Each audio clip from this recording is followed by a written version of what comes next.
Thank you, Lord. Praise you, Lord. Praise you, Jesus.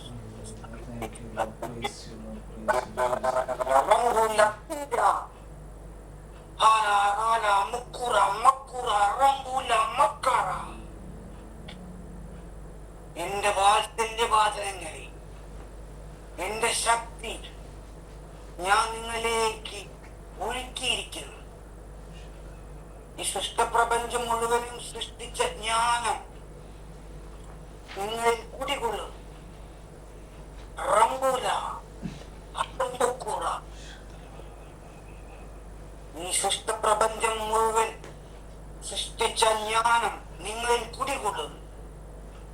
നിങ്ങളുടെ ജീവൻ എന്റെ ജീവൻ കലർത്തപ്പെട്ടിരിക്കും.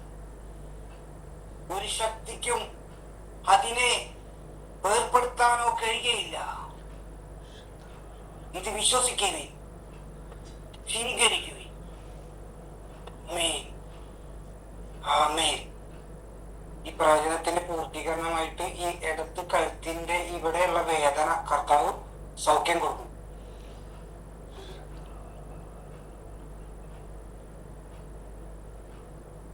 Hallelujah. Praise you, Lord. Thank you, Lord. Praise you, Jesus. Hallelujah. Thank you, Lord. Praise you, Lord. Praise you, Jesus. Hallelujah. Hallelujah. Hallelujah. ഒരു നിമിഷം നമ്മളിൽ വസിക്കുന്ന പിതാവും പുത്രനും പരിശുദ്ധാത്മാവുമായ പരിശുദ്ധ രാജകീയ ത്രിത്വിക ദൈവത്തെ നമുക്ക് സ്തുതിക്കാം. Hallelujah. Praise you, Lord. Thank you, Lord.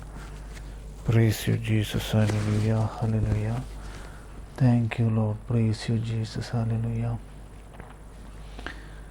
കർത്താവേ ജ്ഞാനം നൽകണമേ, കർത്താവേ ജ്ഞാനം നൽകണമേ. Hallelujah. Hallelujah. Hallelujah. Thank you, Lord. Praise you, Lord. Praise you, Jesus.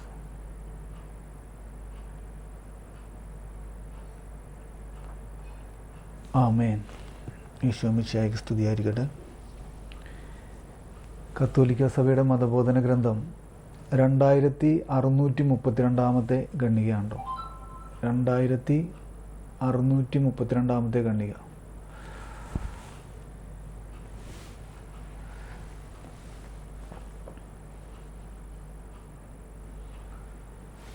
എടുത്തോ?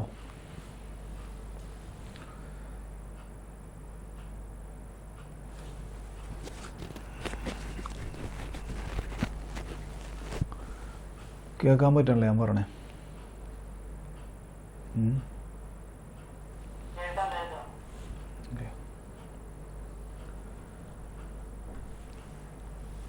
എടുത്തോ? നിങ്ങളെല്ലാവരും എടുത്തോ? 2632 ഖണ്ഡികയാണ്. ഞാനിപ്പോൾ അത് വായിക്കാൻ പോവാണ്. ക്രിസ്തീയ യാചന യേശുവിൻ്റെ പ്രബോധനമനുസരിച്ച് വരാനിരിക്കുന്ന ദൈവരാജ്യത്തിനായുള്ള ആഗ്രഹത്തെയും അന്വേഷണത്തെയും കേന്ദ്രീകരിച്ചുള്ളതാണ്.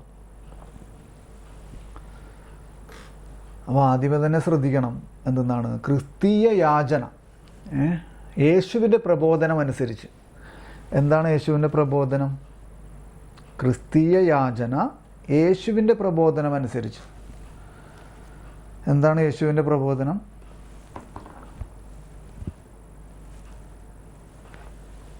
ഈശോ പറഞ്ഞു അല്ലേ, ഈശോ ഒറ്റയ്ക്കിരുന്ന് പ്രാർത്ഥിക്കുന്നത് കണ്ടപ്പോൾ ശിഷ്യന്മാർ പോയിട്ട് പറഞ്ഞു, യോഹന്നാൻ അല്ലേ തൻ്റെ ശിഷ്യന്മാരെ പ്രാർത്ഥിക്കാൻ പഠിപ്പിച്ചതുപോലെ ഞങ്ങളെയും നീ പ്രാർത്ഥിക്കാൻ പഠിപ്പിക്കുക.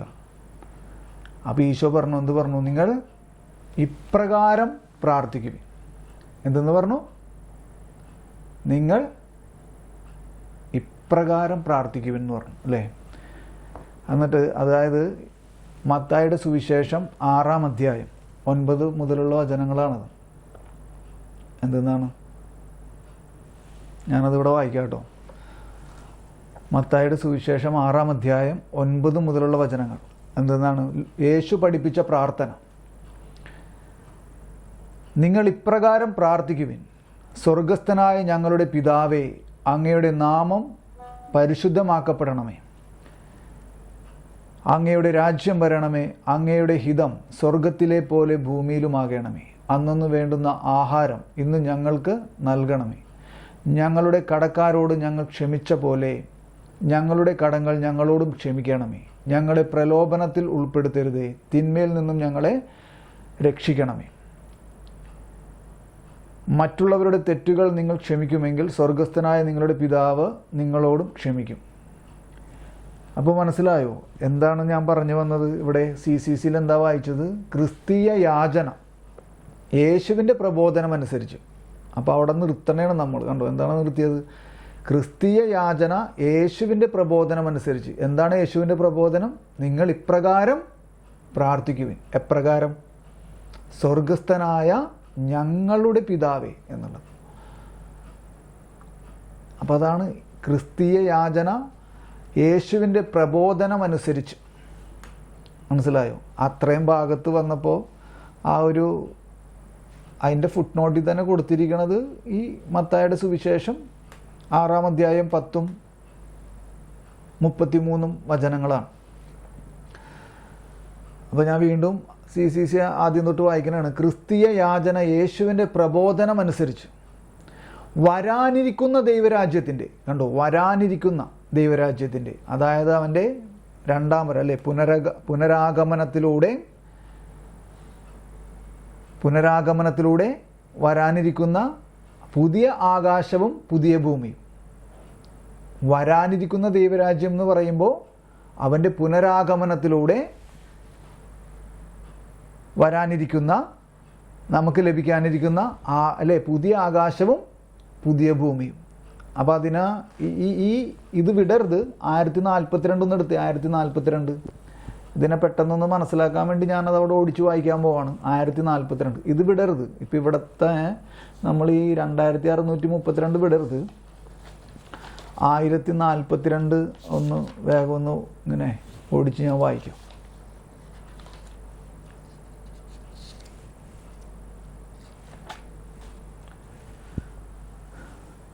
എടുത്തോ, വായിക്കട്ടെ ഞാൻ.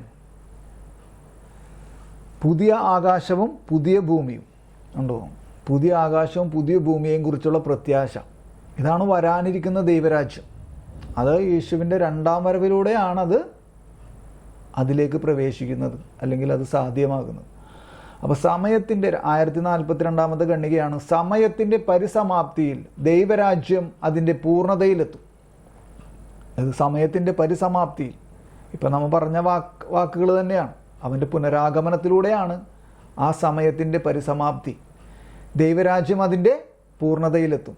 സാർവത്രിക വിധിക്ക് ശേഷം നീതിമാന്മാർ ശരീരത്തിലും ആത്മാവിലും മഹത്വീകൃതരായി ക്രിസ്തുവിനോടുകൂടെ എന്നേക്കും ഭരിക്കും. പ്രപഞ്ചം മുഴുവൻ നവീകരിക്കപ്പെടുകയും ചെയ്യും. കണ്ടോ? ഇതാണ് എന്ത്? വരാനിരിക്കുന്ന ദൈവരാജ്യത്തിനായി. മനസ്സിലായോ? ആ ഒറ്റ വാക്കാണ് 2632 ഖണ്ഡികയിൽ എന്താണ്? വരാനിരിക്കുന്ന ദൈവരാജ്യത്തിന്, അല്ലേ, വരാനിരിക്കുന്ന ദൈവരാജ്യത്തിനായുള്ള. അപ്പോൾ ഏത് രാജ്യമാണത്? പുതിയ ആകാശവും പുതിയ ഭൂമി, ഇല്ലേ? ഈശോ അവൻ്റെ പെസഹ രഹസ്യത്തിലൂടെ അവൻ, അല്ലേ, എല്ലാം വീണ്ടെടുത്തു, വിശുദ്ധീകരിച്ചു. അപ്പം അതിൻ്റെ വിശുദ്ധീകരണം വീണ്ടും നടന്നുകൊണ്ടിരിക്കുന്നു. ഇനി അതിനെ പുനരുദ്ധരിച്ച് പുതിയ സൃഷ്ടികളാക്കി പിതാവിന് സമർപ്പിക്കും. അപ്പോഴാണ് രക്ഷകൻ്റെ മിഷൻ പൂർത്തിയാകുന്നത്. അതാണ് സമയത്തിൻ്റെ പരിസമാപ്തിയിൽ ദൈവരാജ്യം അതിൻ്റെ പൂർണ്ണതയിലെത്തും എന്ന് പറഞ്ഞത്. ഈ 1042 ഞാൻ പറഞ്ഞതാണ്. അത് ഞാനിത് ഓടിച്ചാണ്ട് വായിക്കണം. 1042 നമുക്കൊരു സൂചന ലഭിക്കാൻ വേണ്ടിയിട്ട് ഞാൻ മാത്രം വായിക്കുന്നതേ ഉള്ളൂ. മനുഷ്യവംശത്തോളം 1042 ഖണ്ഡികയിൽ തന്നെയുള്ള അടിയിലേക്കുള്ളതാണ് ഞാൻ വായിക്കണേ. മനുഷ്യവംശത്തോടൊപ്പം മനുഷ്യനോട് ഗാഢമായി ബന്ധപ്പെട്ടിരിക്കുന്നതും അവനിലൂടെ സ്വന്തം ഭാഗധേയം പ്രാപിക്കുന്നതുമായ, കണ്ടോ, മനുഷ്യവംശത്തോടും മനുഷ്യനോട് ഗാഢമായി ബന്ധപ്പെട്ടിരിക്കുന്നത് ഈ സൃഷ്ടപ്രപഞ്ചം തന്നെ. മനസ്സിലായോ? മനുഷ്യവംശത്തോടൊപ്പം മനുഷ്യനോട് ഗാഢമായി ബന്ധപ്പെട്ടിരിക്കുന്നതും അവനിലൂടെ സ്വന്തം ഭാഗധേയം പ്രാപിക്കുന്നതുമായ പ്രപഞ്ചം തന്നെയും, കണ്ടോ, പ്രപഞ്ചം തന്നെയും ക്രിസ്തുവിൽ പരിപൂർണമായി പുനഃസ്ഥാപിക്കപ്പെടുന്ന സമയം വരുമ്പോൾ സ്വർഗീയ മഹത്വത്തിൽ പൂർണ്ണത നേടും. അപ്പം ഇതൊക്കെ മനസ്സിലാക്കുക എന്നുള്ളത് ചിലപ്പോൾ പെട്ടെന്ന് നമുക്കിത്തിരി പ്രയാസമാണ്. 1043 കൂടി ഒന്ന് വായിക്കാം കേട്ടോ. മനുഷ്യവംശത്തെയും ലോകത്തെയും രൂപാന്തരപ്പെടുത്തുന്ന, കണ്ടോ, മനുഷ്യവംശത്തെയും ലോകത്തെ മുഴുവൻ എന്ന് അവിടെ എഴുതിയിട്ടില്ല, ഞാനത് അങ്ങനെ പറഞ്ഞെന്നുള്ളൂ. ലോകത്തെയും രൂപാന്തരപ്പെടുത്തുന്ന നിഗൂഢാത്മകമായ ഈ നവീകരണത്തെ, കണ്ടോ, നിഗൂഢാത്മകമായ ഈ നവീകരണത്തെ വിശുദ്ധ ഗ്രന്ഥം പുതിയ ആകാശവും പുതിയ ഭൂമിയും എന്ന് വിളിക്കുന്നു. കണ്ടോ, നിഗൂഢാത്മകമായ ഈ നവീകരണം. കണ്ടോ, ഞാൻ പറഞ്ഞില്ല ഇതിനു മുമ്പ് പറഞ്ഞൊരു വാക്കെന്താ, നമുക്കിത് മനസ്സിലാക്കാൻ ഇത്തിരി പ്രയാസമാണ്. ചിലപ്പോൾ മനസ്സിലാകുകയില്ല. നമ്മളെ സംബന്ധിച്ച് അങ്ങനെ പ്രയാസമില്ല.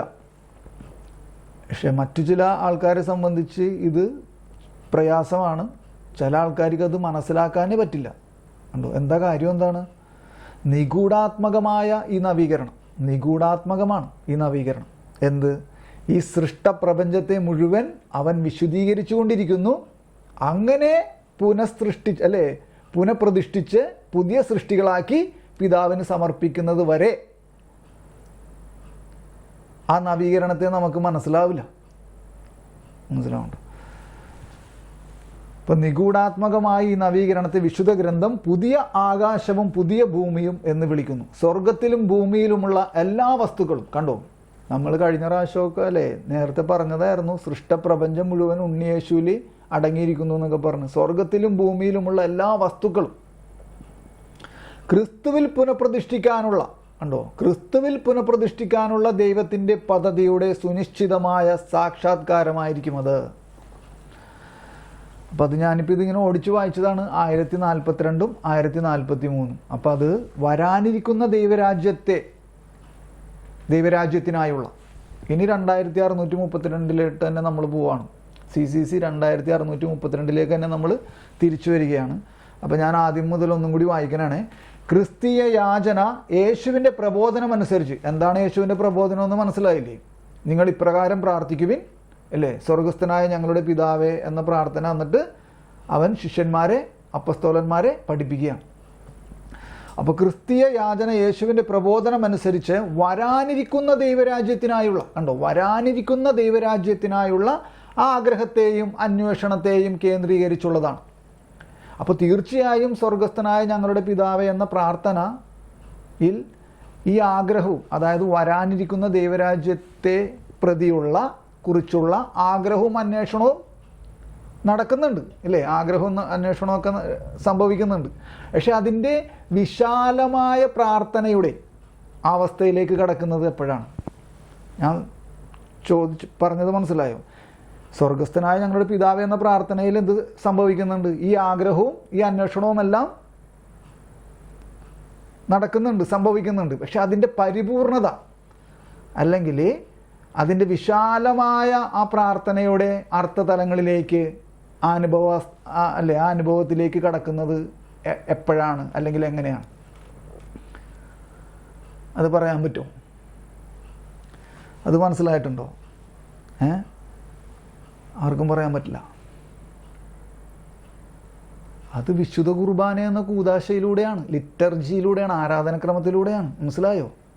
ആ അർത്ഥത്തിലാണ് ലത്തീൻ ആരാധനക്രമത്തിൽ സ്തോത്രയാഗ പ്രാർത്ഥന ആ ഭാഗത്ത് അത് അവസാനിക്കുന്നതിന് മുൻപ്, സ്തോത്രയാഗ പ്രാർത്ഥനയുടെ ആ സെൻട്രലിൽ, ആ നടുക്ക് ഭാഗത്ത്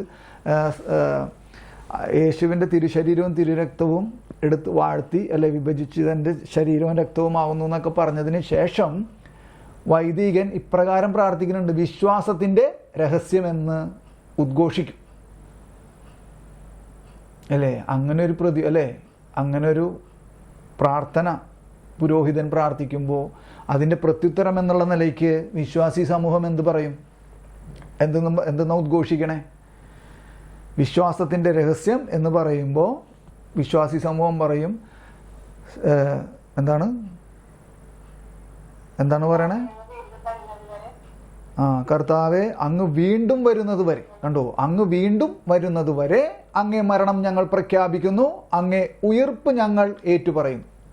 ഈ ലത്തീൻ ആരാധനക്രമത്തിലെ പ്രാർത്ഥനയാണത്. സ്തോത്രയാഗ പ്രാർത്ഥനയുടെ ആ സെൻട്രലിൽ വരുന്ന പ്രാർത്ഥനയാണ്. മനസ്സിലായോ? കർത്താവെ, അങ്ങ് വീണ്ടും വരുന്നത് വരെ.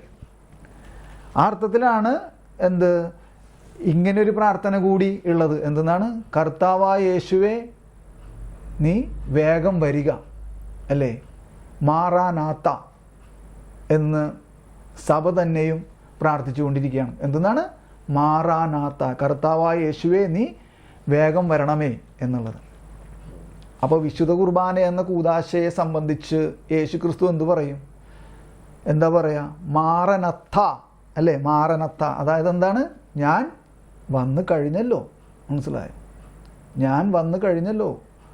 കാരണം രണ്ടാമത് വരാനിരിക്കണ യേശുവിനെയാണ് നമ്മൾ ഈ വിശുദ്ധ കുർബാന എന്ന കൂദാശയിൽ സ്വീകരിച്ചത് എന്നർത്ഥം. മനസ്സിലായോ?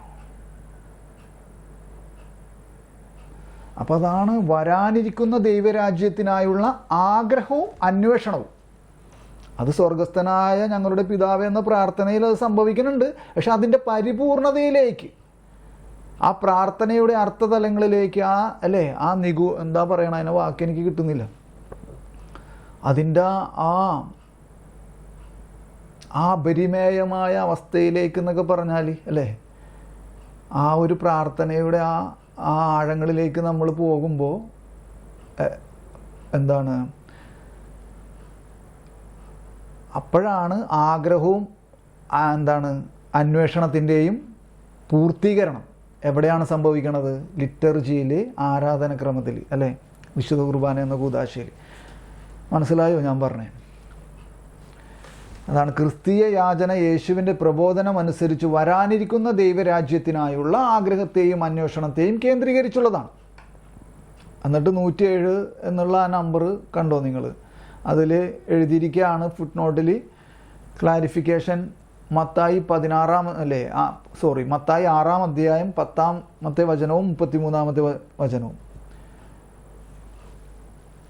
അതിനിപ്പോൾ വായിക്കണ്ടല്ലോ, നമ്മൾ വായിച്ചതാണ്. 33-ാമത്തെ വചനം നമുക്ക് സുപരിചിതമാണ്, അല്ലേ? നിങ്ങൾ ആദ്യം അവിടുത്തെ രാജ്യവും അവിടുത്തെ നീതിയും അന്വേഷിക്കുവിൻ, മറ്റുള്ളവയെല്ലാം കൂട്ടിച്ചേർക്കപ്പെടും.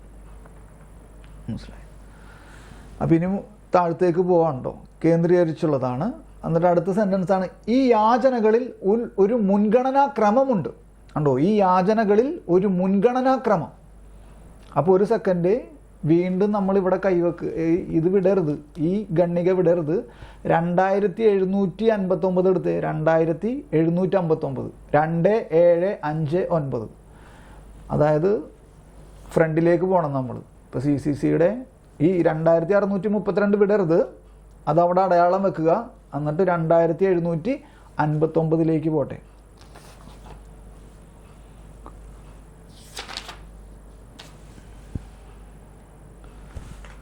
എടുത്തോ?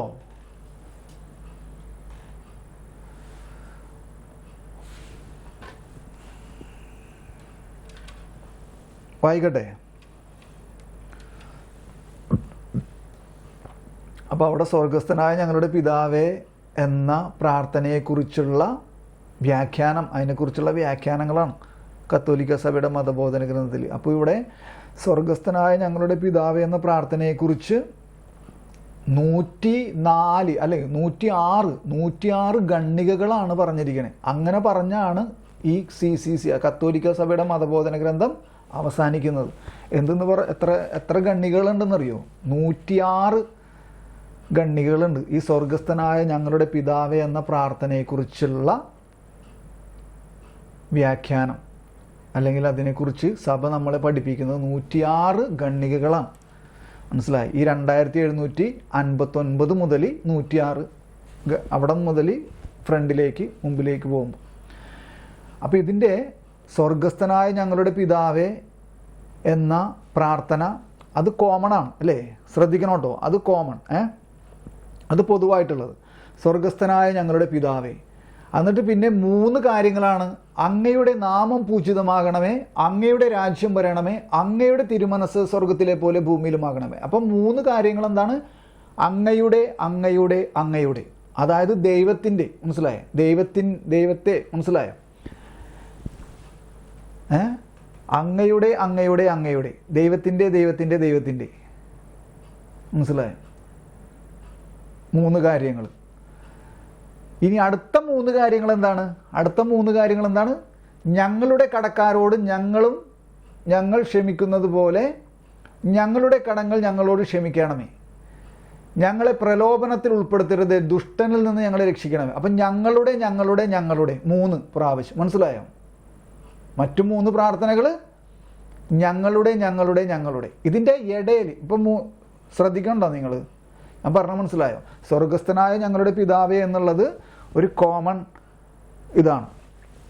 അതിൻ്റെ അടിയിൽ വരുന്ന 3 പ്രാർത്ഥനകൾ എന്താണ്? അങ്ങയുടെ. അങ്ങനെ 3 പ്രാർത്ഥനകൾ. മനസ്സിലായോ? അതിൻ്റെ അടിയിലേക്ക് വരുന്ന ബാക്കി 3 പ്രാർത്ഥനകളാണ് ഞങ്ങളുടെ. ഇതിൻ്റെ ഇടയിൽ വരുന്ന ഇതാണ് കാതലായ പ്രാർത്ഥനാ ഭാഗം. എന്തെന്നാണ് ഇടയിൽ വരുന്ന? അതിൻ്റെ സെൻറ്ററിൽ വരുന്ന എന്തെന്നാണ്? അന്നന്ന് വേണ്ടുന്ന ആഹാരം ഇന്ന് ഞങ്ങൾക്ക് തരണമേ. മനസ്സിലായോ? അന്നന്ന് വേണ്ടുന്ന ആഹാരം ഇന്ന് ഞങ്ങൾക്ക് തരണമേ. അപ്പം മൊത്തം എത്ര യാചനകളായി, എത്ര പ്രാർത്ഥനകളുണ്ട്? സ്വർഗസ്ഥനായ ഞങ്ങളുടെ പിതാവേൽ എത്ര യാചനകളാണ്? മൊത്തം 7 യാചനകളാണുള്ളത്. മനസ്സിലായോ? ആദ്യത്തെ 3 യാചനകൾ ദൈവത്തിന് വേണ്ടി, ദൈവത്തോട്. മനസ്സിലായോ? ദൈവത്തെ മഹത്വപ്പെടുത്തുന്നു. മനസ്സിലായോ?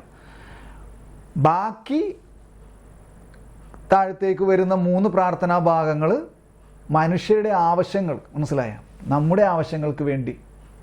മനസ്സിലായി? ഇതിൻ്റെ ഇടയിൽ വരുന്ന, സെൻട്രലിൽ വരുന്ന ആ കാതലായ ഭാഗമാണ്, പ്രാർത്ഥനയാണ് അന്നന്ന് വേണ്ടുന്ന ആഹാരം ഇന്ന് ഞങ്ങൾക്ക്, അല്ലെങ്കിൽ ഞങ്ങൾക്ക് ആവശ്യകമായ ആഹാരം ഇന്ന് ഞങ്ങൾക്ക് തരണേ എന്നുള്ളത്.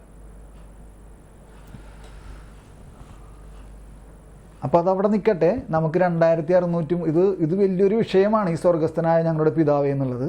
ഇത് എത്ര യാചനയുണ്ടെന്നും അതങ്ങനെ ഒരു കോമൺ ആയിട്ടൊന്നും പറഞ്ഞെന്നുള്ളൂ. ഇനി 2632 തന്നെ പോകാം. പക്ഷേ അതിൻ്റെ ഇടയിൽ ഈ പഠന ബൈബിളിൽ നിന്ന് നമ്മൾ അതിൻ്റെ ഫുട് നോട്ട് എവിടെ? ഈ മത്തായിയുടെ സുവിശേഷം അല്ലേ? മത്തായി എഴുതിയ സുവിശേഷം 6-ാം അധ്യായം 9 മുതലുള്ള വചനങ്ങൾ നമ്മൾ ഈ പഠന ബൈബിളിൽ നിന്ന് എടുക്കാൻ പോണേ കേട്ടോ. ഇല്ലാത്തവർ ശ്രദ്ധിച്ചിരുന്നാൽ മതി. ഉള്ളവർ ആ പഠന ബൈബിൾ എടുക്കുക കേട്ടോ. ഞാനത് വായിക്കാൻ പോവാണ്.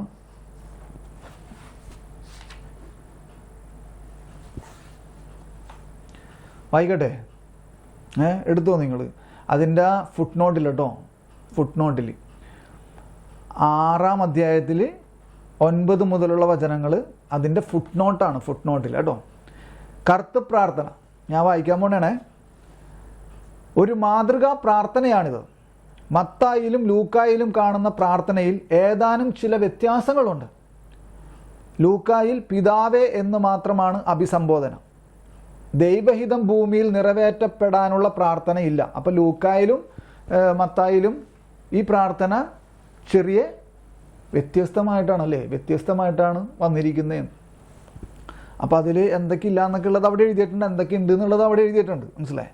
തിന്മയിൽ നിന്ന് രക്ഷിക്കാനുള്ള പ്രാർത്ഥനയില്ല. ഇരുവരുടെയും ലിറ്റർജിക്കൽ പാരമ്പര്യങ്ങളിലുള്ള വ്യത്യാസമായിരിക്കണം. കണ്ടോ? എന്താണ്? ഇരുവരുടെയും ലിറ്റർജിക്കൽ പാരമ്പര്യങ്ങളിലുള്ള വ്യത്യാസമായിരിക്കണം ഇവയ്ക്ക് നിദാനം, അതായത് ഇവയ്ക്ക് കാരണം. മനസ്സിലായോ? ലൂക്കായുടെ ചെറിയ പ്രാർത്ഥനാരൂപമായിരിക്കണം യേശു പഠിപ്പിച്ചതിനോട് കൂടുതൽ അടുത്ത് നിൽക്കുന്നത്. ശ്രദ്ധിക്കണേ, 7 യാചനകളാണ്. ശ്രദ്ധിക്കണം കേട്ടോ, 7 യാചനകളാണ് ഇതിലുള്ളത്.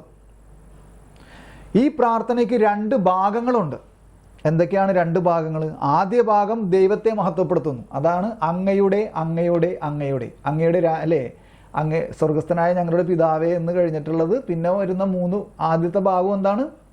3 പ്രാർത്ഥനകൾ ആദ്യത്തെ ഭാഗത്തിൽ അങ്ങയുടെ നാമം പൂജിതമാകണമേ, അങ്ങയുടെ രാജ്യം വരണമേ, അങ്ങയുടെ തിരുമനസ് സ്വർഗത്തിലെ പോലെ ഭൂമിയിലുമാകണമേ. മനസ്സിലായി? അത് ദൈവത്തെ മഹത്വപ്പെടുത്തുന്നതിന് വേണ്ടിയാണ്. ഇനി 2-ാം ഭാഗം എന്താണ്? മനുഷ്യൻ്റെ ആവശ്യങ്ങൾ ഉണർത്തുന്നു. അല്ലേ? 2-ാം ഭാഗം മനുഷ്യൻ്റെ ആവശ്യങ്ങൾ ഉണർത്തുന്നു. എന്നിട്ട് പിന്നെ അടിയിലേക്ക് വായിക്കുന്നതാണ് സ്വർഗസ്ഥനായ ഞങ്ങളുടെ പിതാവേ എന്ന ആ വചനത്തെ മാത്രം വ്യാഖ്യാനിക്കുകയാണ് ഇവിടെ. പുതിയ നിയമ കാലഘട്ടാനന്തരമുള്ള റബ്ബിമാരുടെ പ്രാർത്ഥനകളിൽ ഈ സംബോധന ദർശിക്കാനാകും. 1-ാം നൂറ്റാണ്ടിലെ യഹൂദർ പരക്കെ സംസാരിച്ചിരുന്നത് അരമായ ഭാഷയാണെന്നതിനാൽ യേശു ഉപയോഗിച്ചത് അബ്ബ എന്ന പദമായിരിക്കണം. യഹൂദരും ദൈവത്തെ പിതാവ് എന്ന് കരുതിയിരുന്നെങ്കിലും ക്രിസ്തുവിൽ ദൈവമക്കളായി തീർന്നവർക്ക്, കണ്ടോ, യഹൂദരും ദൈവത്തെ പിതാവെന്ന് കരുതിയിരുന്നെങ്കിലും ക്രിസ്തുവിൽ ദൈവമക്കളായി തീർന്നവർക്ക്, ശ്രദ്ധിക്കണം കേട്ടോ, ക്രിസ്തുവിൽ ദൈവമക്കളായി തീർന്നവർക്ക്. അതെങ്ങനെയാണ് ക്രിസ്തുവിൽ ദൈവമക്കളായി തീരുക? ജ്ഞാനസ്നാനം എന്ന കൂദാശയിലൂടെയാണ്. മനസ്സിലാവണ്ടോ? ജ്ഞാനസ്നാനം എന്ന കൂദാശയിലൂടെയാണ് ക്രിസ്തുവിൽ ദൈവമക്കളായി തീരുന്നത്. ക്രിസ്തുവിൽ ദൈവമക്കളായി തീർന്നവർക്ക് ദൈവത്തിൻ്റെ പിതൃത്വം അവകാശപ്പെടാൻ അതിയായ ആത്മവിശ്വാസമുണ്ട്. യഹൂദർക്ക് ആത്മവിശ്വാസമില്ല. മനസ്സിലായോ? അത് ജ്ഞാനസ്നാനം എന്ന കൂദാശയിലൂടെയാണ് ഈ ആത്മവിശ്വാസം ലഭിക്കുക. എന്ത് ആത്മവിശ്വാസം? സ്വർഗസ്ഥനായ ഞങ്ങളുടെ പിതാവേ എന്ന് വിളിക്കാനുള്ള ആത്മവിശ്വാസം, ദൈവത്തെ പിതാവേ എന്ന് വിളിച്ച് പ്രാർത്ഥിക്കാനുള്ള ആത്മവിശ്വാസം. എന്നിട്ട് പിന്നെ അടുത്ത പ്രാർത്ഥനയാണ് അങ്ങയുടെ നാമം പരിശുദ്ധമാക്കപ്പെടണമേ എന്ന്. ദൈവനാമത്തിൻ്റെ പരിശുദ്ധി മനുഷ്യരിലൂടെ വെളിപ്പെടുത്താനുള്ള പ്രാർത്ഥനയാണിത്. കണ്ടോ, ദൈവനാമത്തിൻ്റെ പരിശുദ്ധി മനുഷ്യരിലൂടെ വെളിപ്പെടുത്താൻ. അല്ലേ, ഈശോ പറഞ്ഞു, എൻ്റെ പിതാവ് പരിപൂർണനായിരിക്കുന്നത് പോലെ, അല്ലേ, എൻ്റെ പിതാവ്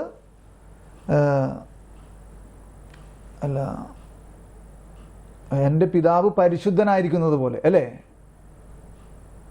എൻ്റെ പിതാവ് പരിശുദ്ധനായിരിക്കുന്നത് പോലെ നിങ്ങളും പരിശുദ്ധരായിരിക്കുവിൻ.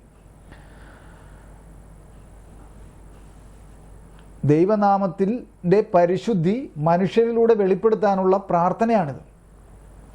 ഇനി അടുത്ത ഭാഗമാണ് അങ്ങയുടെ രാജ്യം വരണമേ എന്നുള്ളത്. ദൈവരാജ്യം അവിടുത്തെ ഹിതം പൂർണ്ണമായി നടപ്പിലാക്കുന്ന ഇടമാണല്ലോ. ദൈവത്തിൻ്റെ ആധികാരികതയെ പ്രത്യേകം സ്വാഗതം ചെയ്യുന്ന പ്രാർത്ഥനയാണിത്. കണ്ടോ, ദൈവത്തിൻ്റെ ആധികാരികതയെ പ്രത്യേകം സ്വാഗതം ചെയ്യുന്ന പ്രാർത്ഥനയാണിത്. എന്ത് പ്രാർത്ഥന? അങ്ങയുടെ രാജ്യം വരണമേ എന്നുള്ളത്. അങ്ങയുടെ ഹിതം സ്വർഗത്തിലെ പോലെ ഭൂമിയിലുമാകണമേ. ദൈവരാജ്യം സംസ്ഥാപിതമാകണമെന്ന സ്വർഗത്തിൻ്റെ ലക്ഷ്യം, കണ്ടോ, ദൈവരാജ്യം സ്ഥാപിതമാകണമെന്ന സ്വർഗത്തിൻ്റെ ലക്ഷ്യം ഭൂമിയിൽ നടപ്പാകണമെന്നുള്ള അപേക്ഷയാണിത്. അങ്ങയുടെ ഹിതം സ്വർഗത്തിലെ പോലെ ഭൂമിയിലുമാകണമെന്ന്. ഇതിപ്പോൾ ഞാനിങ്ങനെ പെട്ടെന്ന് വായിച്ചു പോണേണ്ടോ? ഇത് കൂടുതൽ പഠിക്കാനുള്ള കാര്യങ്ങളാണിത്. സത്യം പറഞ്ഞാൽ നമ്മൾ പിന്നെ സമയത്തിൻ്റെ ഒരു ഇത് കാരണം നിങ്ങളിങ്ങനെ ഓടിച്ച് വായിച്ചു പോവാണ്. അപ്പം ഇത് ഇല്ലാത്തവർ മേടിക്കണം ഈ പഠന ബൈബിൾ. ഉള്ളവരിത് നോക്കി വീണ്ടും ഇത് കൂടുതൽ നേരം ഇരുന്നത് വായിച്ച് അത് നോക്കി വരുമ്പോഴാണ് അതിനെ കുറിച്ച് മനസ്സിലാവുക കൂടുതൽ. ഇനി അന്നന്ന് വേണ്ടുന്ന ആഹാരം ഇന്ന് ഞങ്ങൾക്ക് നൽകണമേ എന്നുള്ളത്. അന്നന്ന് വേണ്ട എന്ന മലയാള പദത്തിനായി ഗ്രീക്ക് മൂലത്തിൽ ഉപയോഗിച്ചിട്ടുള്ളത് എപ്പിയൂസിയോസ് ആണ്. ഗ്രീക്ക് മൂലത്തിൽ ഗ്രീക്ക് പദം ഉപയോഗിച്ചിട്ടുള്ളത് എപ്പിയൂസിയോസ് ആണ്. വളരെ അപൂർവമായി മാത്രം ഉപയോഗിക്കാറുള്ള ഈ ഗ്രീക്ക് പദം പുതിയ നിയമത്തിൽ ഇവിടെയും ലൂക്ക 11-ാം അധ്യായം 3 മാത്രമാണ് കാണുന്നത്. ദിവസേന എന്ന അർത്ഥവും വരും കാലങ്ങളിലേക്കും എന്ന അർത്ഥാനന്തരവും ഈ പദത്തിനുണ്ട്. കണ്ടോ, ദിവസേന എന്ന അർത്ഥവും വരും കാലങ്ങളിലേക്ക്, അതായത് നമ്മുടെ നിത്യതയിലേക്കും കൂടിയാണ് ഈ അന്നന്ന് വേണ്ടുന്ന ആഹാരം നമ്മൾ ചോദിക്കുന്നത്. ഇന്ന് നമുക്ക് നൽകണമേ എന്ന് പറയുമ്പോൾ നമ്മൾ കുറേ ഇവിടെ ഈ ഭൂമിയിൽ ജീവിച്ചു പോകാൻ വേണ്ടിയിട്ടുള്ള ഭക്ഷണ പദാർത്ഥങ്ങളെക്കുറിച്ച് മാത്രമല്ല, തീർച്ചയായിട്ടും അത് അക്ഷരാർത്ഥത്തിൽ ആ ഒരു പ്രാർത്ഥനയുടെ ആ ഒരു സാരാംശമുണ്ട്.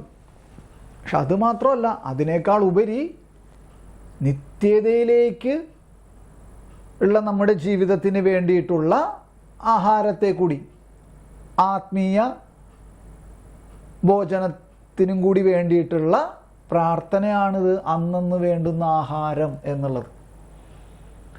അതാണ് ദിവസേന എന്നും പിന്നെ വരും കാലങ്ങളിലേക്ക്. ഈ വരും കാലങ്ങളിലേക്കെന്ന് പറയുമ്പോൾ എന്താണ് അർത്ഥമാക്കണത്? മനസ്സിലായോ? വരും കാലങ്ങളിലേക്കും എന്ന അർത്ഥാനന്തരവും ഈ പദത്തിനുണ്ട്. ദിവസേന എന്ന അർത്ഥത്തിൽ ശരീരത്തിനും ആത്മാവിനും വേണ്ട ഭക്ഷണമാണ് സൂചിപ്പിക്കുന്നത്.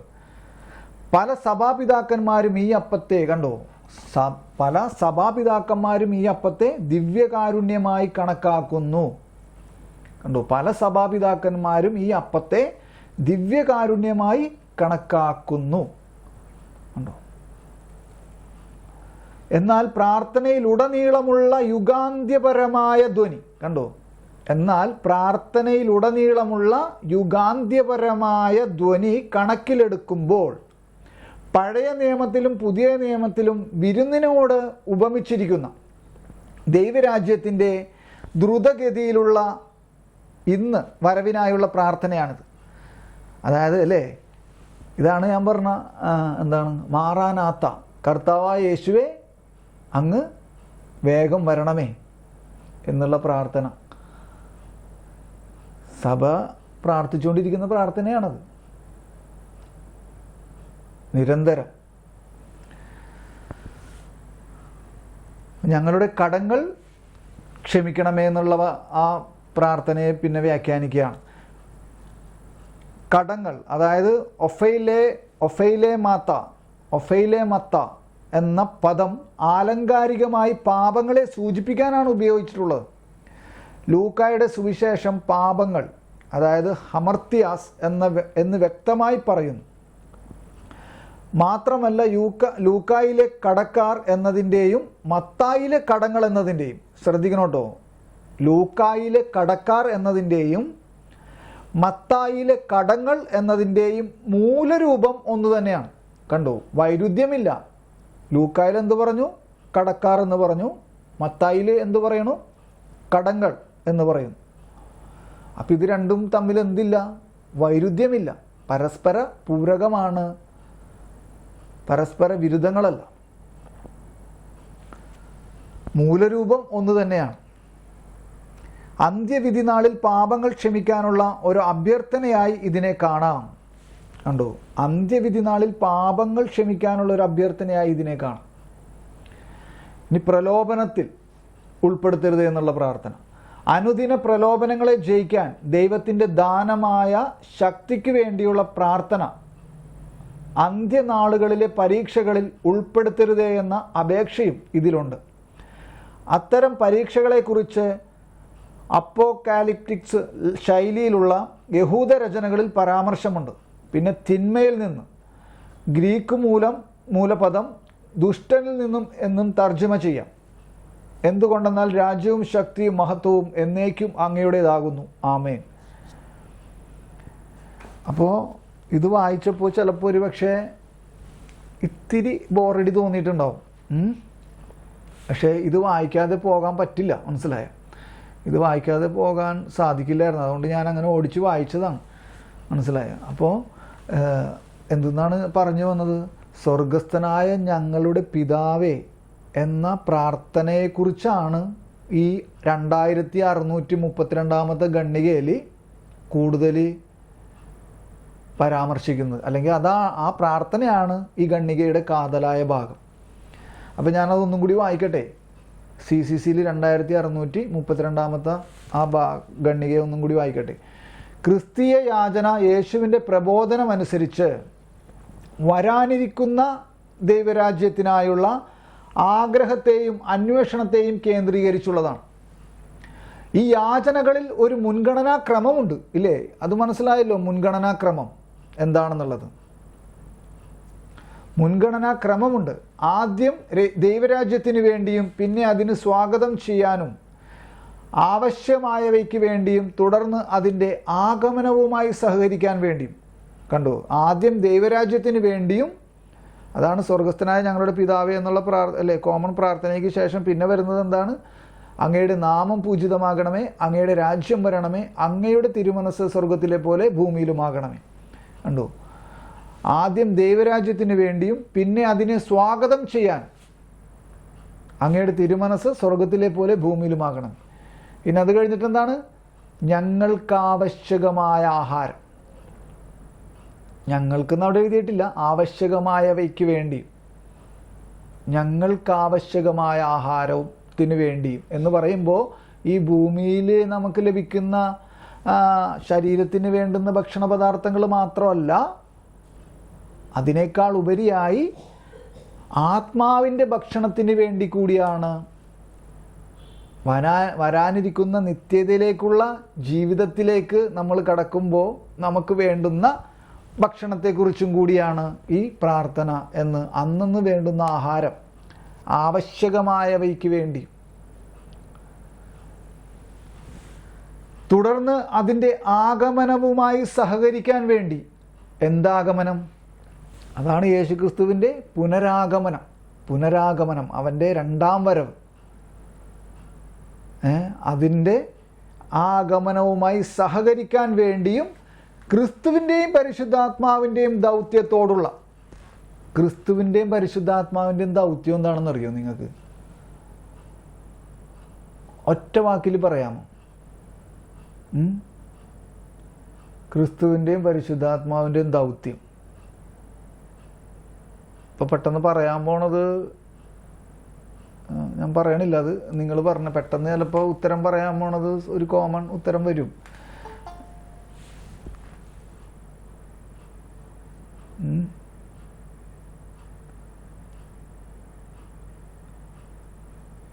മനസ്സിലായോ? കിട്ടണ്ടോ എന്താണെന്നുള്ളത്? ഇല്ല. എന്നാൽ ഞാൻ പറയട്ടെ, പെട്ടെന്ന് പറയാൻ പോണ ചിലപ്പോൾ സുവിശേഷ വേല അല്ലേ എന്ന് പറയാം. പക്ഷേ അതിനെ ഒരു പടി കൂടി കടന്നിട്ട് എന്താണ്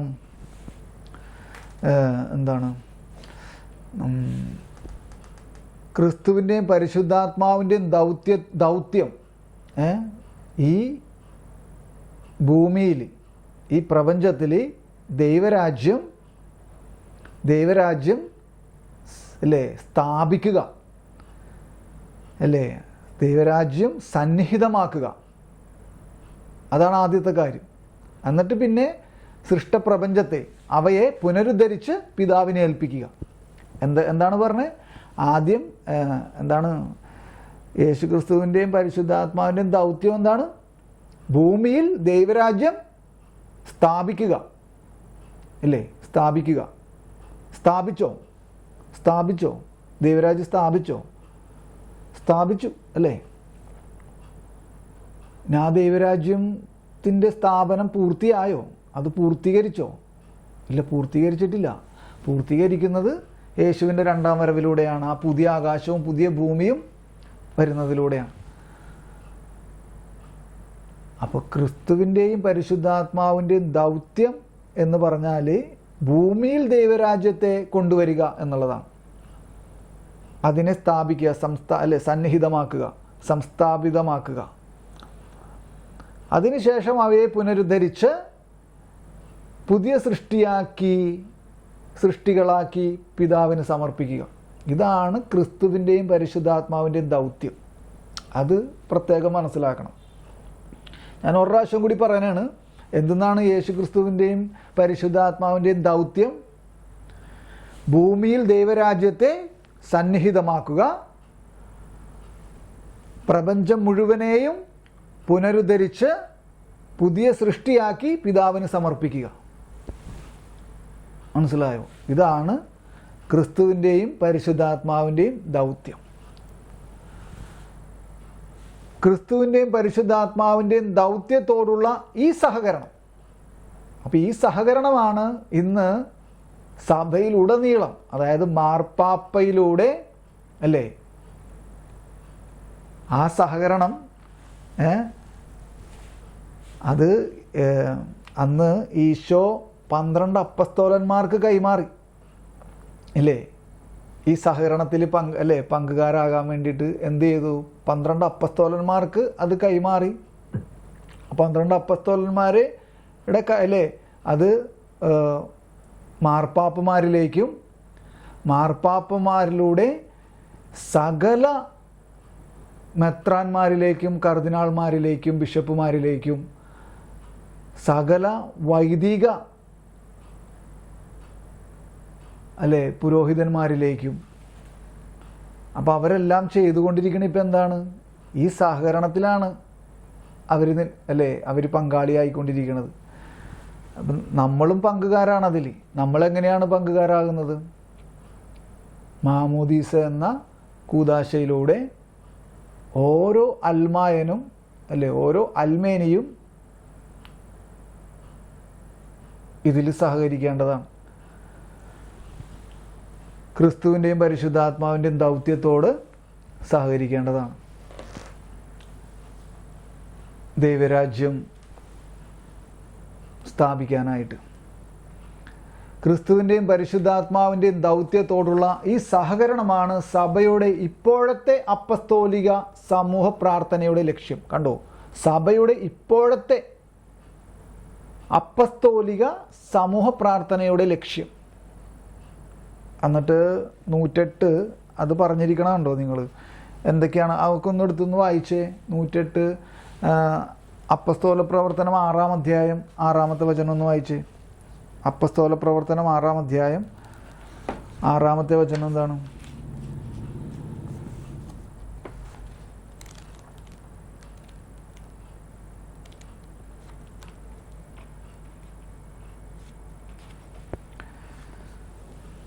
ഞാൻ വായിക്കട്ടെ. അപ്പസ്തോല പ്രവർത്തനം 6-ാം അധ്യായം 6-ാമത്തെ വചനം. അവരെ അപ്പസ്തോലന്മാരുടെ മുമ്പിൽ നിർത്തി. അപ്പോൾ അതിന് മുമ്പുള്ള കാര്യങ്ങളൊക്കെ നമുക്കറിയാം. അത് നിങ്ങൾ പിന്നീട് നോക്കിയാൽ മതി. 7 ഡീക്കന്മാരെ തിരഞ്ഞെടുക്കുന്നതൊക്കെ. എന്നിട്ട് അവരെ അപ്പസ്തോലന്മാരുടെ മുമ്പിൽ നിർത്തി അവർ പ്രാർത്ഥിച്ചിട്ട് അവരുടെ മേൽ കൈകൾ വെച്ചു. കണ്ടോ, ഞാൻ നേരത്തെ പറഞ്ഞിരുന്നു. എന്ത് പറഞ്ഞു? ഈശോ 12 അപ്പസ്തോലന്മാർക്ക് കൈമാറി അല്ലേ? ഈ ദൗത്യം കൈമാറിയോ? ആ 12 അപ്പസ്തോലന്മാരെ അവരുടെ പുറകെ വന്ന മാർപ്പാപ്പമാരിലേക്ക് അല്ലേ, അവരിലേക്കത് കൈമാറി.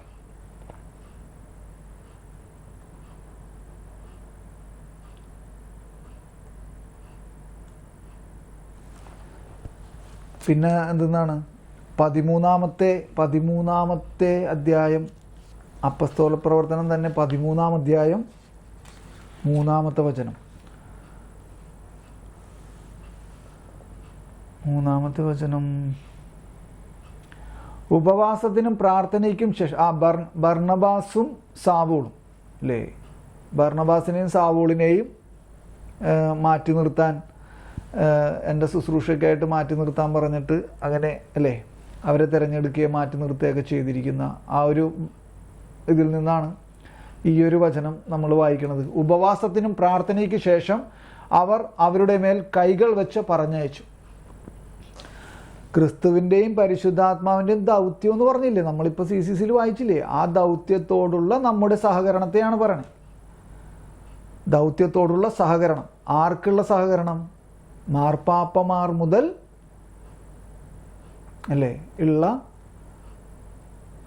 താഴത്തേക്ക് വരുന്ന മെത്രാന്മാരടക്കം വൈദിക പുരോഹിതന്മാരടക്കം ഉള്ളവർക്കുള്ള സഹകരണത്തെയാണ് ഈ പറയണത്. അവരുടെ മേൽ കൈകൾ വെച്ച് പറഞ്ഞയച്ചു എന്ന്. ഉപവാസത്തിനും പ്രാർത്ഥനയ്ക്കും ശേഷം അവർ അവരുടെ മേൽ കൈകൾ വെച്ച് പറഞ്ഞയച്ചു. അപ്പോൾ ആ ദൗത്യം ഇവരിലേക്ക് കൈമാറണാണ്. ആ അപ്പസ്തോലിക അധികാരത്തിൽ നിന്നുകൊണ്ട്, പദവിയിൽ നിന്നുകൊണ്ട്, ആ അപ്പസ്തോലിക അധികാരത്തിൽ നിന്നുകൊണ്ടാണ് എന്തു ചെയ്യുന്നത്? ഇവരെ അല്ലേ ഭൂമിയിൽ ക്രിസ്തുവും പരിശുദ്ധാത്മാവും ദൈവരാജ്യം സന്നിഹിതമാക്കിയ ആ ദൗത്യത്തിലേക്ക് സഹകരിക്കാൻ വേണ്ടിയിട്ട് ഇവരുടെ മേൽ കൈകൾ വെച്ച് പ്രാർത്ഥിച്ച് അവരെ പറഞ്ഞയക്കുകയാണ്. ആ അർത്ഥത്തിലാണ് മർക്കോസിൻ്റെ സുവിശേഷം അവസാനിക്കുന്നത്. നിങ്ങൾ അല്ലേ ലോകമെങ്ങും പോയി സുവിശേഷം പ്രഘോഷിക്കുകയും അല്ലേ. അല്ലേ? മർക്കൂസിൻ്റെ സുവിശേഷമല്ലേ അത്? മർക്കൂസിൻ്റെ സുവിശേഷം അവസാനിക്കണത് എന്താണ് പറഞ്ഞത്?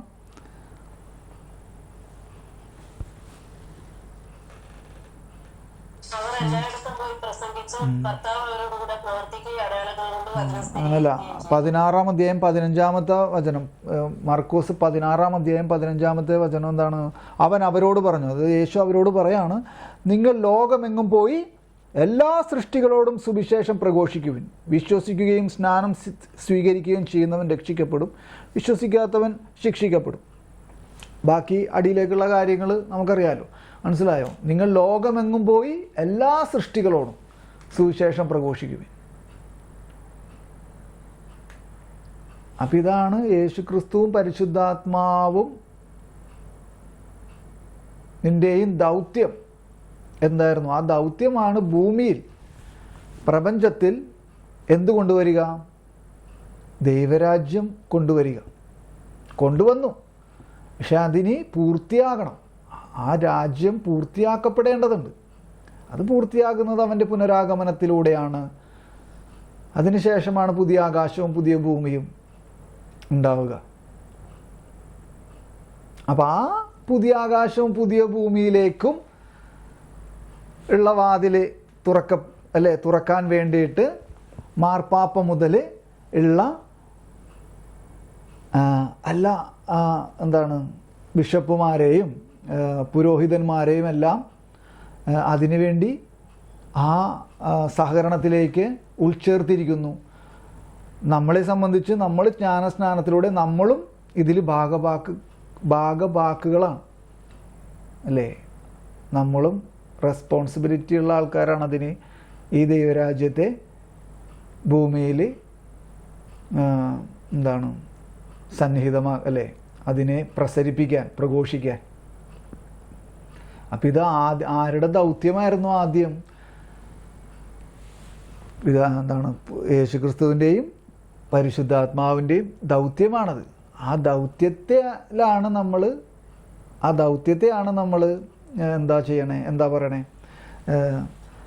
ദൗത്യത്തിലാണ് നമ്മൾ സഹകരിക്കണേ. അവരുടെ ദൗത്യത്തിൽ